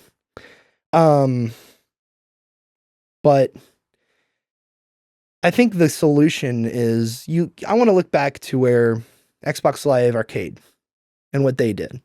They found a team, they helped fund it, and they gave it a shining spotlight, and they curated it. And they said, we're going to pick you as our kind of like a PS Plus title, kind of like an Xbox Live Gold title. We're going to pick you as our big, summer of Game Fest, summer of games that we're going to release on Xbox Live. And Limbo, you got Braid, that kind of thing. If PlayStation and Xbox are smart, which doesn't seem like they are, but I'm going to go back to David Jaffe, shout out to him on YouTube, who said, if PlayStation was smart and they're really adamant on this live service title, they would go out and find the guy who did Lethal Company, the guys who are making the Peak game, or Schedule 1 or whatever the drug dealer game is on Steam, and get that team, give them like 20 to 50 million bucks, and just say, and give them a good team and say, give them support from PlayStation Studios and go make another one of those friend slop in quotes games. Yeah. And who knows what's going to happen. Like if PlayStation went out and got the guy who made Lethal Company, gave him an actual team and said, hey, Lethal Company 2 exclusive to PS5, that's going to make money. Yeah, it wouldn't even have to be a Lethal Company title. Yeah, it could be just like having that guy doing his thing, but with a big budget and an actual team. Yeah. Like people would go for that. Yeah, and those titles don't even take that long to make. It's not a Judas situation where you have Ken Levine. Yeah, not Ted Levine. Ken Levine. I made that mistake last time. But you have Ken Levine who made BioShock and, made System Shock 2, making Judas, which is basically his BioShock successor, but he's made it for 10 plus years at this point. But 2K is willing to invest in him. Or is it Take-Two? 2K. It's 2K. Is it 2K? Okay. Thank you. 2K is willing to invest in him because they know who they have. And and he's been very transparent. This is going to take years to make because we're a small team. We have ambitions that are exceeding the small team. It's going to take a lot of time. And it has taken a lot of time. But man, does it look cool. And hopefully it's good. But I'm not saying they need to do that with the Lethal Company like dev, but they need to give them like 20 million bucks. Give an actual support and team, server testing, all that kind of stuff, bug testing especially, and make another multiplayer game if they're smart. So shout out to David Jaffe for that idea because he brought it up, I think, on a video on this channel. Smart man. Well, I don't know about that, but wise beyond his years, maybe. Yeah. So. Well, I mean, he's got great ideas. He's got great ideas. Yeah, he's been in the industry for a while. This is the guy who made God of War. And Twisted Metal. So, if he has an idea for something, probably a good idea for, take a look at the execs to say, man, maybe we should consider this. Yeah. Even though he's kind of, just somebody on YouTube, right now, but he's got a lot of experience. He's a unicorn in the forest, I would say. Just because he's such a peculiar person and I love him to death. I couldn't care a lot about a lot of the content he makes, but man, he's got some interesting things to say. So anyway, one thing since we're kind of talking about it, is I kind of wanted to bring up some bright spots in the industry. Yeah. There are, it's not all doom and gloom. Yeah. Doom and gloom. Okay. Speaking of doom, one bright spot in the industry is friggin' Night Dive Studios, man. Oh my gosh, dude. Pumping out Doom 64, Quake, Heretic, and Hexen. Yeah. All improved, additional content, community support. Yeah. Community content support. And modding support too. Yeah, all for a reasonable price. Yeah. Hexen and Heretic is what, $20? It's 15 actually. 15? Even better, bro. Or I can't remember. It's 15 or 20. $20, I would say. I bought it. I actually bought it. Yeah, when I heard about it, I went out and bought it because I already knew that it was going to be a good time, even though I've never played either game before, just because of who was involved. Yeah.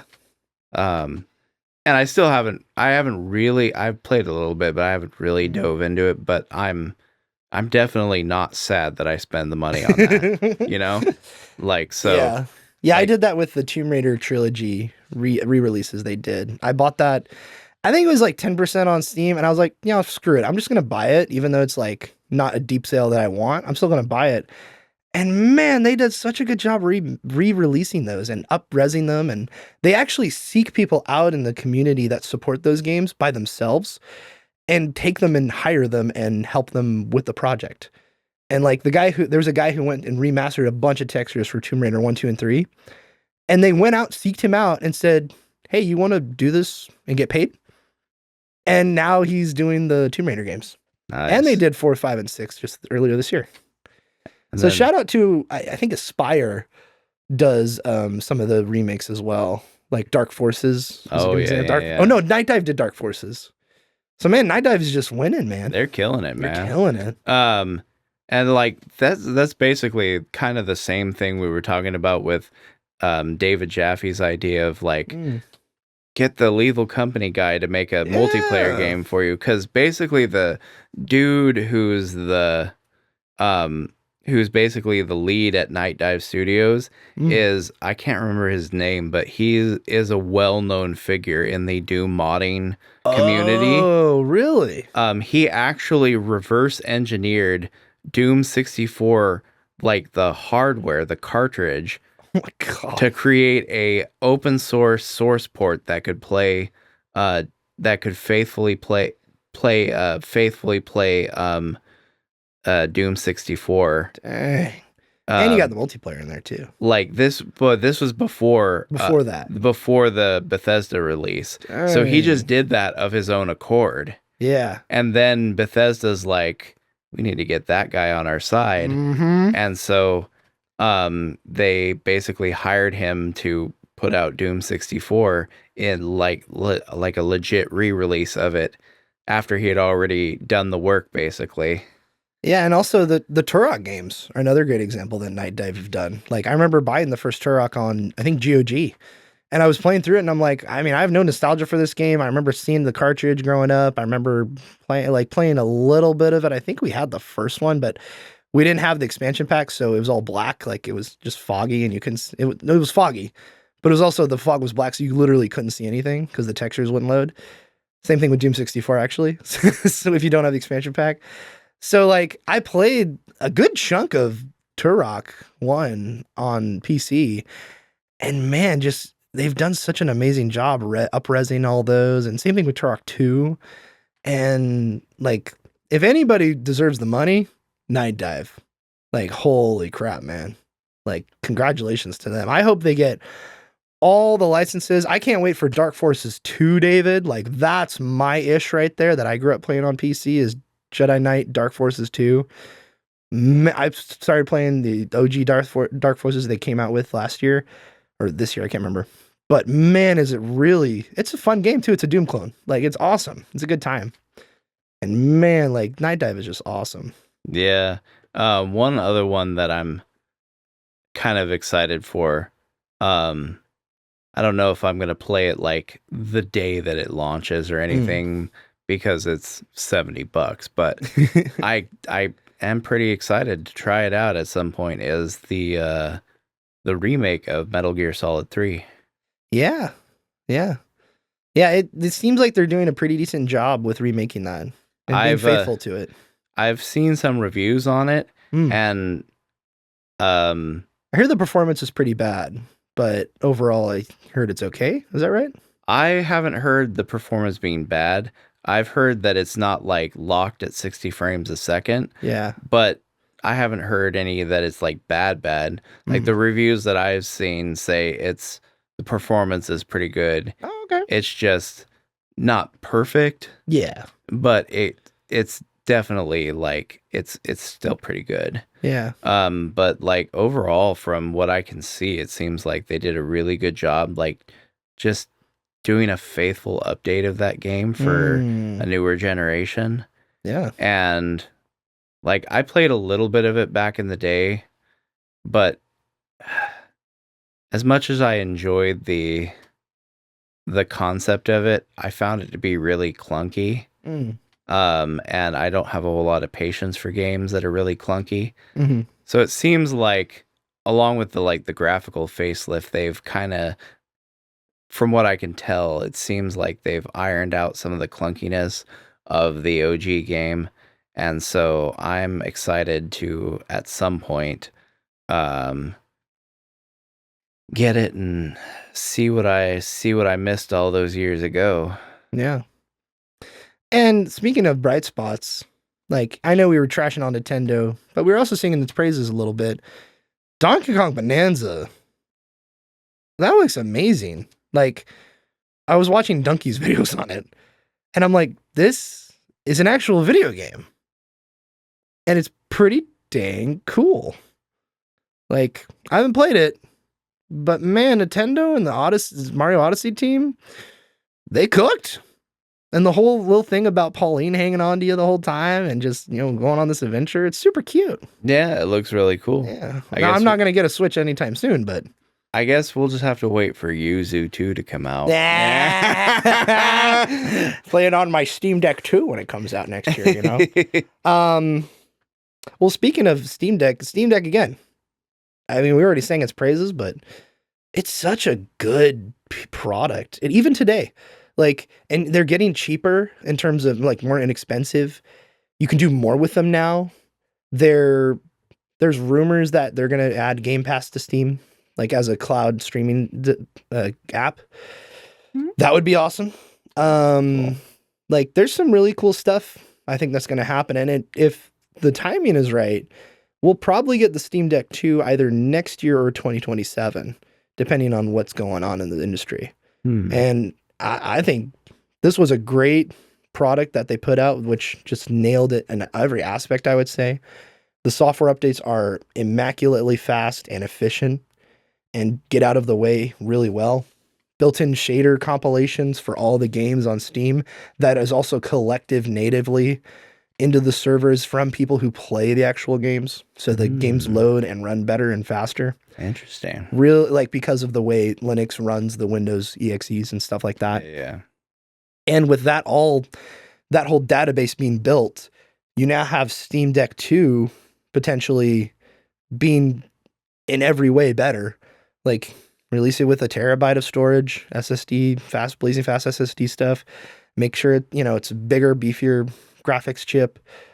Make sure I don't care if the sucker is 4 inches thick. Give me a bigger battery. I think I think it's only up from here, or maybe it's only down from here. I don't know. It's so good right now. But yeah, there's also the game Clear Obscure Expedition 33, the JRPG, the French JRPG that came out. Yeah, now that I bought Game Pass for Doom, I might try that one as well. Yeah, I've been, I think I mentioned on the show, but yeah, this fall I plan on getting Game Pass for Doom Eternal and Clair Obscure. Yeah, man, good stuff, man. That team did a really good job, and I think they're, the exception rather than the rule. I think that game probably could have been sold for $60, but they sold it for $50. They have a physical edition coming out for PS5 and Xbox of all things, and it's actually a pretty decent version of the physical copy and with a bunch of extras for $60. So that's going to be coming out soon. And it just seems and the soundtrack is amazing. There's a lot of good stuff going on. Yeah, that game is and it's an indie developer too, right? Mm-hmm. So their first game too. They really knocked it out of the park. Ubisoft people. Nice. Yeah. Nice. Yeah. But one thing you mentioned, physical release, that was one. That's one thing that's been kind of bothering me. Yeah. Is we're getting so positive, David. We gotta slip back into the negative. Well, I mean, it's I'm joking. It's more something I wish would happen. Yeah. That could totally happen, but for whatever reason, just people aren't doing it. It's physical releases on PC. Yeah. That is just no longer a thing and hasn't been a thing for a long, long time. Mm. It's still possible to do it. Yeah. They had Ron Gilbert, who did the Maniac Mansions back in the day, and some of his Kickstarter stuff has physical PC copies. Yeah, because That's the only thing I can think of. the really like weird thing about it is like you could totally do like you don't have to have discs. Like discs for PC games Give me a thumb drive. seems like kind of outdated. You could put them on an SD card. There you go. And just have people in like DRM free copies of the game on an SD card that you physically sell someone and they pop it in their computer and install it. Or a USB-C drive, Yeah, same. Do it other ways. It's just like it's also cheaper than making a cartridge with Nintendo. Exactly. Like you could have do a this. 256 gig like Type C their drive, and that costs what, $20-$30. Put the game on there and you're good to go. Yeah, and that's the thing is like people aren't doing that. Like limited run games, which is kind of like they're like, the bastion of physical media releases.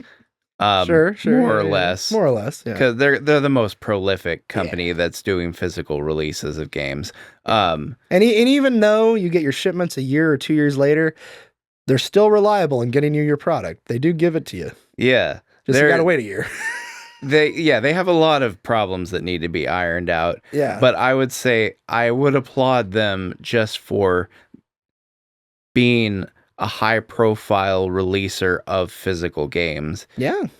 So, and yet when it comes to releasing PC versions of their stuff, they're not actual physical releases. They're a product key on a USB stick. Oh, huh. It's not actually the game on the USB that you get. It's like a Steam code. Yeah, that sucks.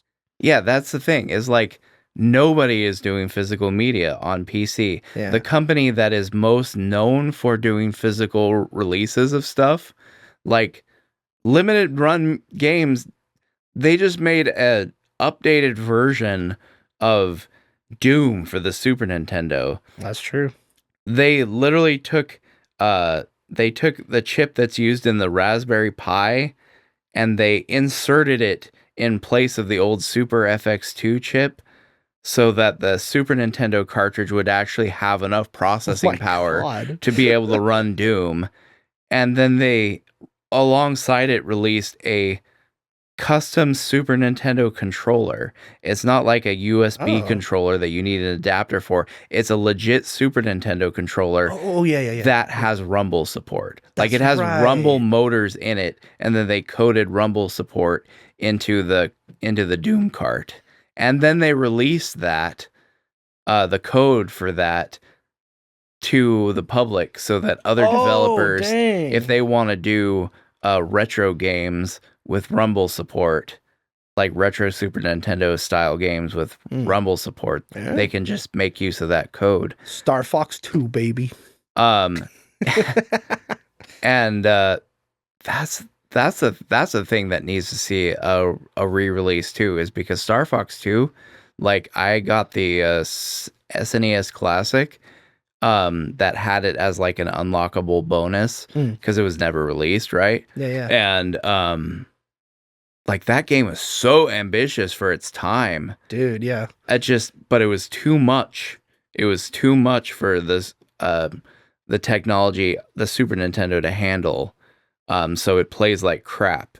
It's same with the Super Nintendo port of Doom. Yeah. It's just more than the system can handle. But like Star Fox 2 is so cool and so ambitious. I would love to see like an updated release of that where it's actually like it actually works. It actually runs smoothly. But what I was gonna say is like limited run games has done all this crazy stuff, like stuff like putting rumble support in Super Nintendo games, but their PC releases are a Steam key on a USB stick. Yeah. It's weird to me. Very weird. Well, speaking of micro communities, I would like to mention, two things. First off, controllers are getting pretty dang good. Speaking of controllers, like I bought an 8-bit Do, like, I don't know, whatever it's called, but it's like it's in the style of like a clear green retro Xbox shell that you can see through.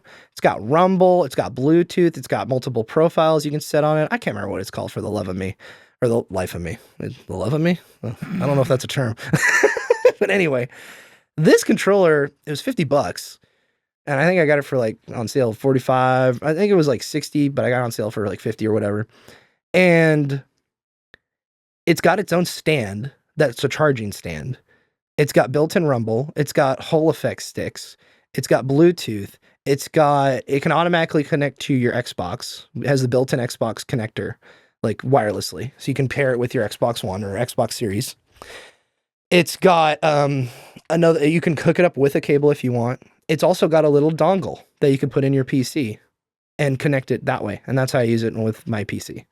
And I just lift it up from the charging stand. It automatically syncs up to the little dongle, and I'm good to go. And it's a really cool controller. Now, there's some things like, I'm very picky on that, like if the controller feels weird or whatever. Like my favorite controller ever, I know it sounds weird, but it's the Google Stadia controller. It's the best controller I've ever held in my hand. It just fits in my hands. I got big hands. It fits perfectly. And the triggers feel amazing. The sticks are awesome. The buttons, it's so good.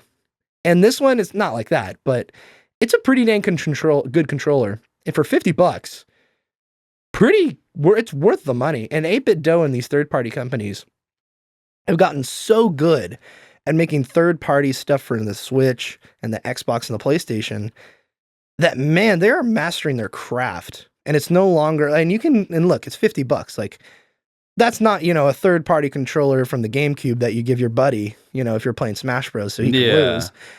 So it's not that cheap, but it's good quality. Like, it's decent quality for the decent price. Like, you're getting your money's worth. That's kind of cool, actually. Yeah. What style of controller is it? It's an Xbox controller. Like Xbox as in like an Xbox One controller, but it's kind of like a mix between Xbox One and a Switch Pro controller. Okay. So it's like a mixture of the mold, basically, like their own custom mold they have. All right. I was actually like looking the other day to see if any third party has done like I'm gonna look it up actually. A version of what what was referred to as the Duke. The OG Xbox controller. They have that too. There is one. Yeah. There is one that I saw that doesn't have good reviews. Oh, okay. This is the one I bought, the 8BitDo Ultimate 3-mode controller. So it's native, it's licensed by Xbox. You can hook it up to your Xbox One or Series or whatever. Comes with the dongle. The D-pad's actually really good. Interesting. Yeah. And I think the triggers are probably the weakest part of it. Like, they don't feel satisfying. The bumpers are clicky and but it's got back pedals. It's got the charging stand. It's a really good controller. And right now, the one I got is now $70, but the black one's like $42 on sale. Interesting. Like, it's a good ass controller. Like, highly recommend it. Like, they're getting so good at mastering that, and they're actually putting effort into it. What was the second thing I wanted to bring up? Oh, speaking of micro communities, every once in a while, you'll check in with a community you checked in with a year ago, maybe, whether it be Doom, Fire Emblem, whatever. In my case, it's Fire Emblem.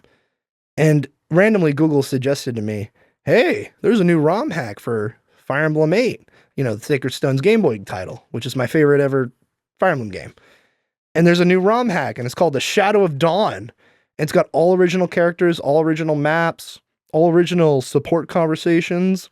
And this guy who released it, it's a sequel to his first ROM hack called The Dark Amulet. And this is a sequel, straight up. And, like, the Fire Emblem community is awesome. Like, they're a bunch of weebs and a bunch of weirdos. But, man, they can make some good maps. Yeah. And some decent gameplay. Like, from these ROMs, That's really the thing is, like, the ROM hacking people in general. Yeah. Like, there's so much good stuff coming out of that. Like the Mario 64 HD thing, like, when they reversed engineered the code, you can download it, and it's on PC. You can have widescreen support. You can have 32:9 support if you so want to. Dang. Like, ultra-wide. You can also now do that with Ocarina of Time, Majora's Mask. They're reverse engineering a ton of different games. I think Perfect Dark is the next one on the line. A Banjo-Kazooie as well. So like the ROM hacking community and all this stuff can also run on like the Steam Deck and that kind of thing. And it's really impressive. So there's a lot of good things happening. Yeah, there's definitely a lot of good things in the gaming community happening. It's more like the industry stuff is a little depressing. Yeah. But there's still good games being made. I think we should end this with, do you think this is like a sign of another? I mean, I just said the statistics. It was $60 billion in 2021 to like $52 billion. So I don't think the games industry is crashing, but it's definitely plateauing. It's definitely going in a straight line. Like it's not going up. It's more going down in a like gradual hit. I think stuff like the big hitters like the Switch 2 with Nintendo and GTA 6 are going to up that.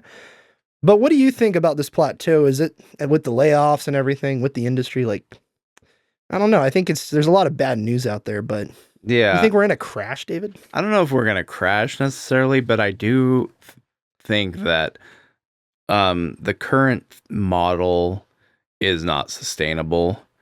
Like essentially what it looks like what's happening is things like the Switch 2, like GTA 6, those like landmark releases that a lot of people gravitate towards, those are kind of like helping the games industry, keep that plateau up, so to speak. Yeah. But they're not necessarily taking the games industry to new heights. They're just kind of like keeping the existing momentum going, as far as I can tell.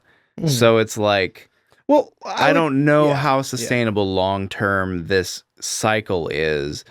It seems like if something doesn't come along that really like is a truly landmark thing for the industry that actually takes it up again and not just refreshes the current trajectory, if that doesn't happen, then I fear a crash may be coming, but I don't really know what's going to happen. I would push back a little bit that GTA 6 isn't going to be, not a landmark title, or I'm not saying not that. How did you describe it? It is going to be a landmark title. People are going to, it's going to sell like gangbusters, dude. Yeah. Of course it is. Yeah. But I don't think it's going to. You don't think it's revolutionary? I don't think it's going to like ratchet up the whole industry to new heights. It's definitely going to inject some more cash flow into the industry. Yeah. But ultimately, I see it more like keeping the industry afloat until like what, the next consoles come out or something. Or yeah, it seems like they're really trying to just ride on this model of like just kind of coasting along, and every so often something really big comes along that interjects some fresh momentum into the industry, but doesn't really take it to new heights. It just kind of like it keeps the current trajectory more sustainable. So, but can this cycle go on forever? Is there going to be like a pattern of like a GTA 6 or like a Switch 2 often enough where the industry can just kind of keep doing what it's doing? I think the way I see it is, I think in 2020 and 2021 with the pandemic and everything, the games industry rose to an insurmountable level of height that we've never seen before, because everybody had extra cash, there was more money to go around because of government oversight and all this kind of crazy stuff, right? And people were just spending more time in the leisure things. This was before, like, the way the economy is now. And I remember in 2020 when, the checks went out and the everything was the way it is. We knew, we're going to be in another Great Depression in like a few years. And sure enough, it's the definitionally and other aspects as well have delayed another Great Recession or whatever. But we're in a Great Recession, I think, regardless. And I think that basically what I'm getting to is, like you said earlier in the podcast, people have less money and they need to have their priorities straight. Like I've spent the least amount of time playing video games this summer than I've ever have. Like even this year, I would say. Like just because I'm like this summer was a lot of movies, and a lot of social gatherings, so I went to a lot of those, and I got a new job, and I have to pay the bills, and I could go spend my time in something else. Or I think the peak that we saw in 2021 as the movies industry, as the movie industry was dying, like kind of dying at that moment, as other like media was kind of getting a slow roll during that point, games were booming. Games were shooting up in the sky. The whole industry was. And that investors saw that and said, everything else is dying or lowering in engagement. So let's invest in games. And then an influx of hiring and an influx of money came into the industry. And they saw the Fortnites. They saw all the big titles and they said, people are just spending so much money on this. We got to get a piece of it. And thus they hired, they invested, and now that's over. Now the industry is mass layoffs are happening. The giant boom and bubble is popped. And now the games industry is kind of just at this place where it's kind of just sitting on a line or going down a little bit, kind of where it was 10 years ago. Yeah. And I think people are, they're going to the movies more. They're watching more stuff on streaming now. When they weren't during the pandemic, obviously, but they're putting their time and effort and attention in other places and not video games. Like, I don't play Fortnite anymore. Thank God. But like, there are people that are in the same boat and say, oh yeah, I don't play that anymore. Or, I put my money in it. I put my money in Call of Duty. It's just an endless cycle, and they're just trying to drain you of your money with microtransactions and skins and all this stuff. I don't want to be a part of that. Or kids grow up. They grow out of Fortnite and they have to do real stuff in high school and adulthood. And they're like, I don't really have time for this anymore like I did. Yeah. So I'm kind of just backing away from it. Yeah, and that's the thing, too. It's like, yeah, there was a bubble. And so now that that bubble is burst, yeah, where things are leveling off for sure. But one thing is kind of the seeds of the decline of the industry were planted before that bubble.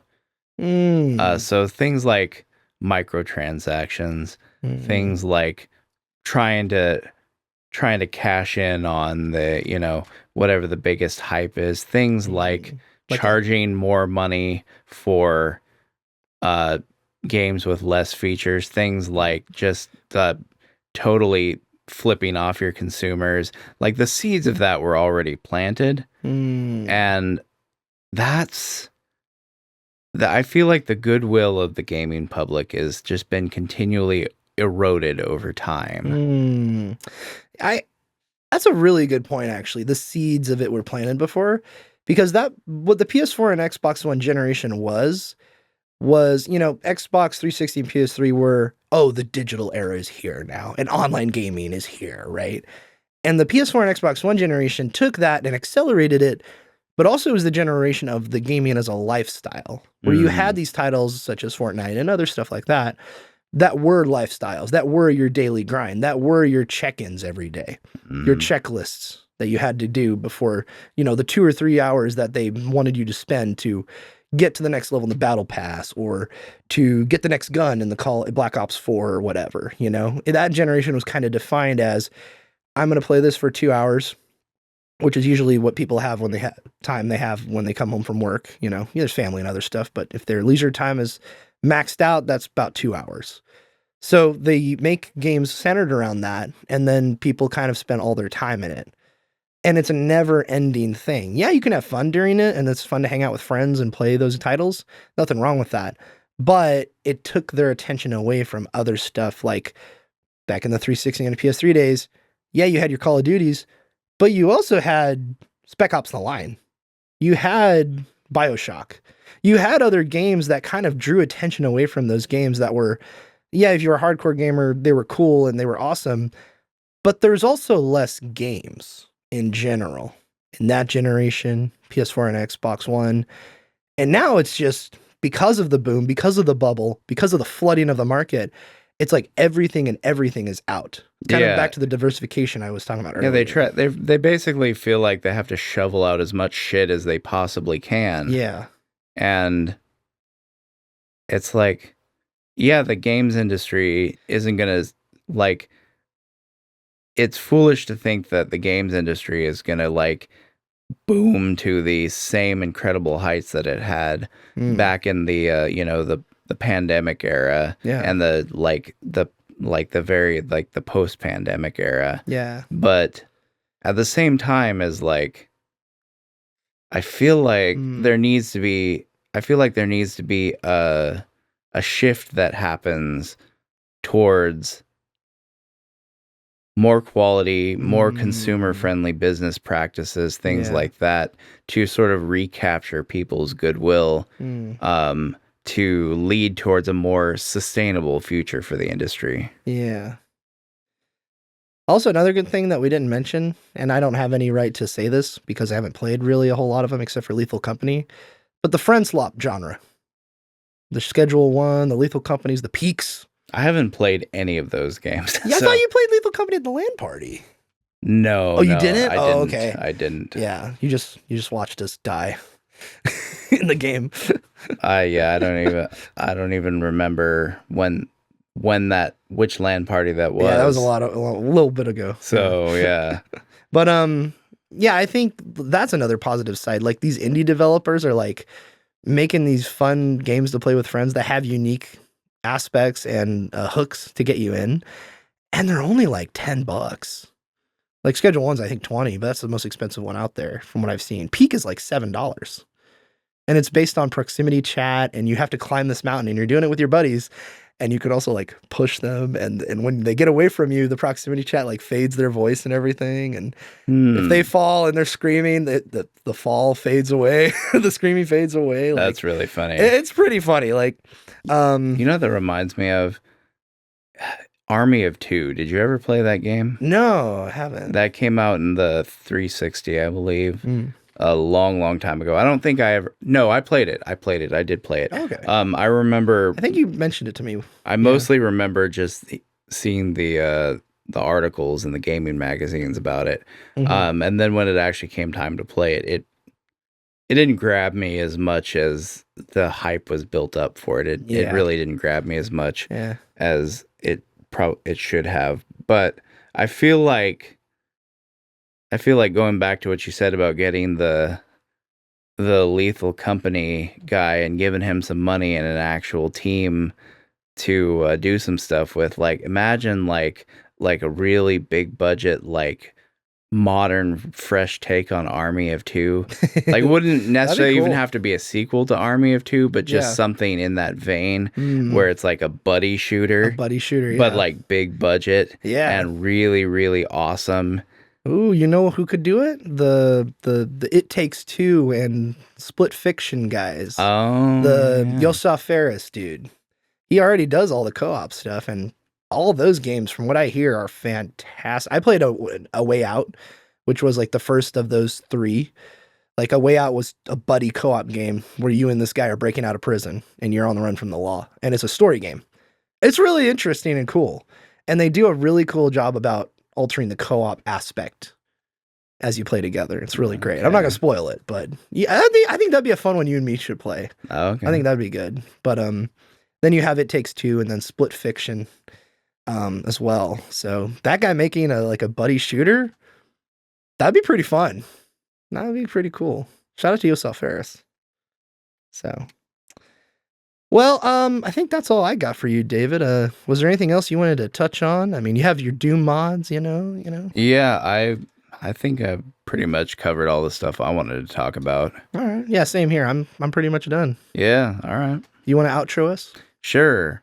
All right. Well, thank y'all for joining us, audience, and thank you, Jake, for hosting this podcast. And yeah, you're welcome. When the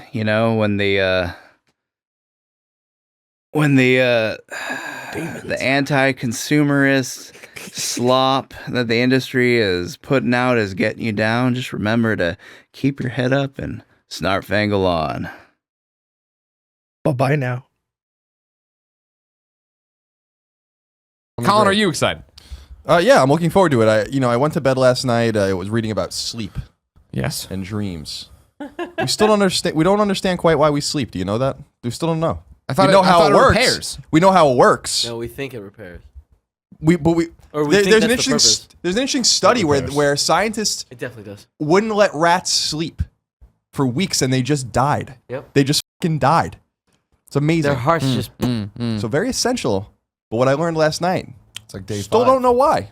They understand exactly how it works, the brain waves, the various states of sleep. But why? Why does the giraffe only sleep 2 hours a day? Doesn't need to sleep. But why does the sloth sleep 9 hours a day in the wild, but 14 hours in captivity?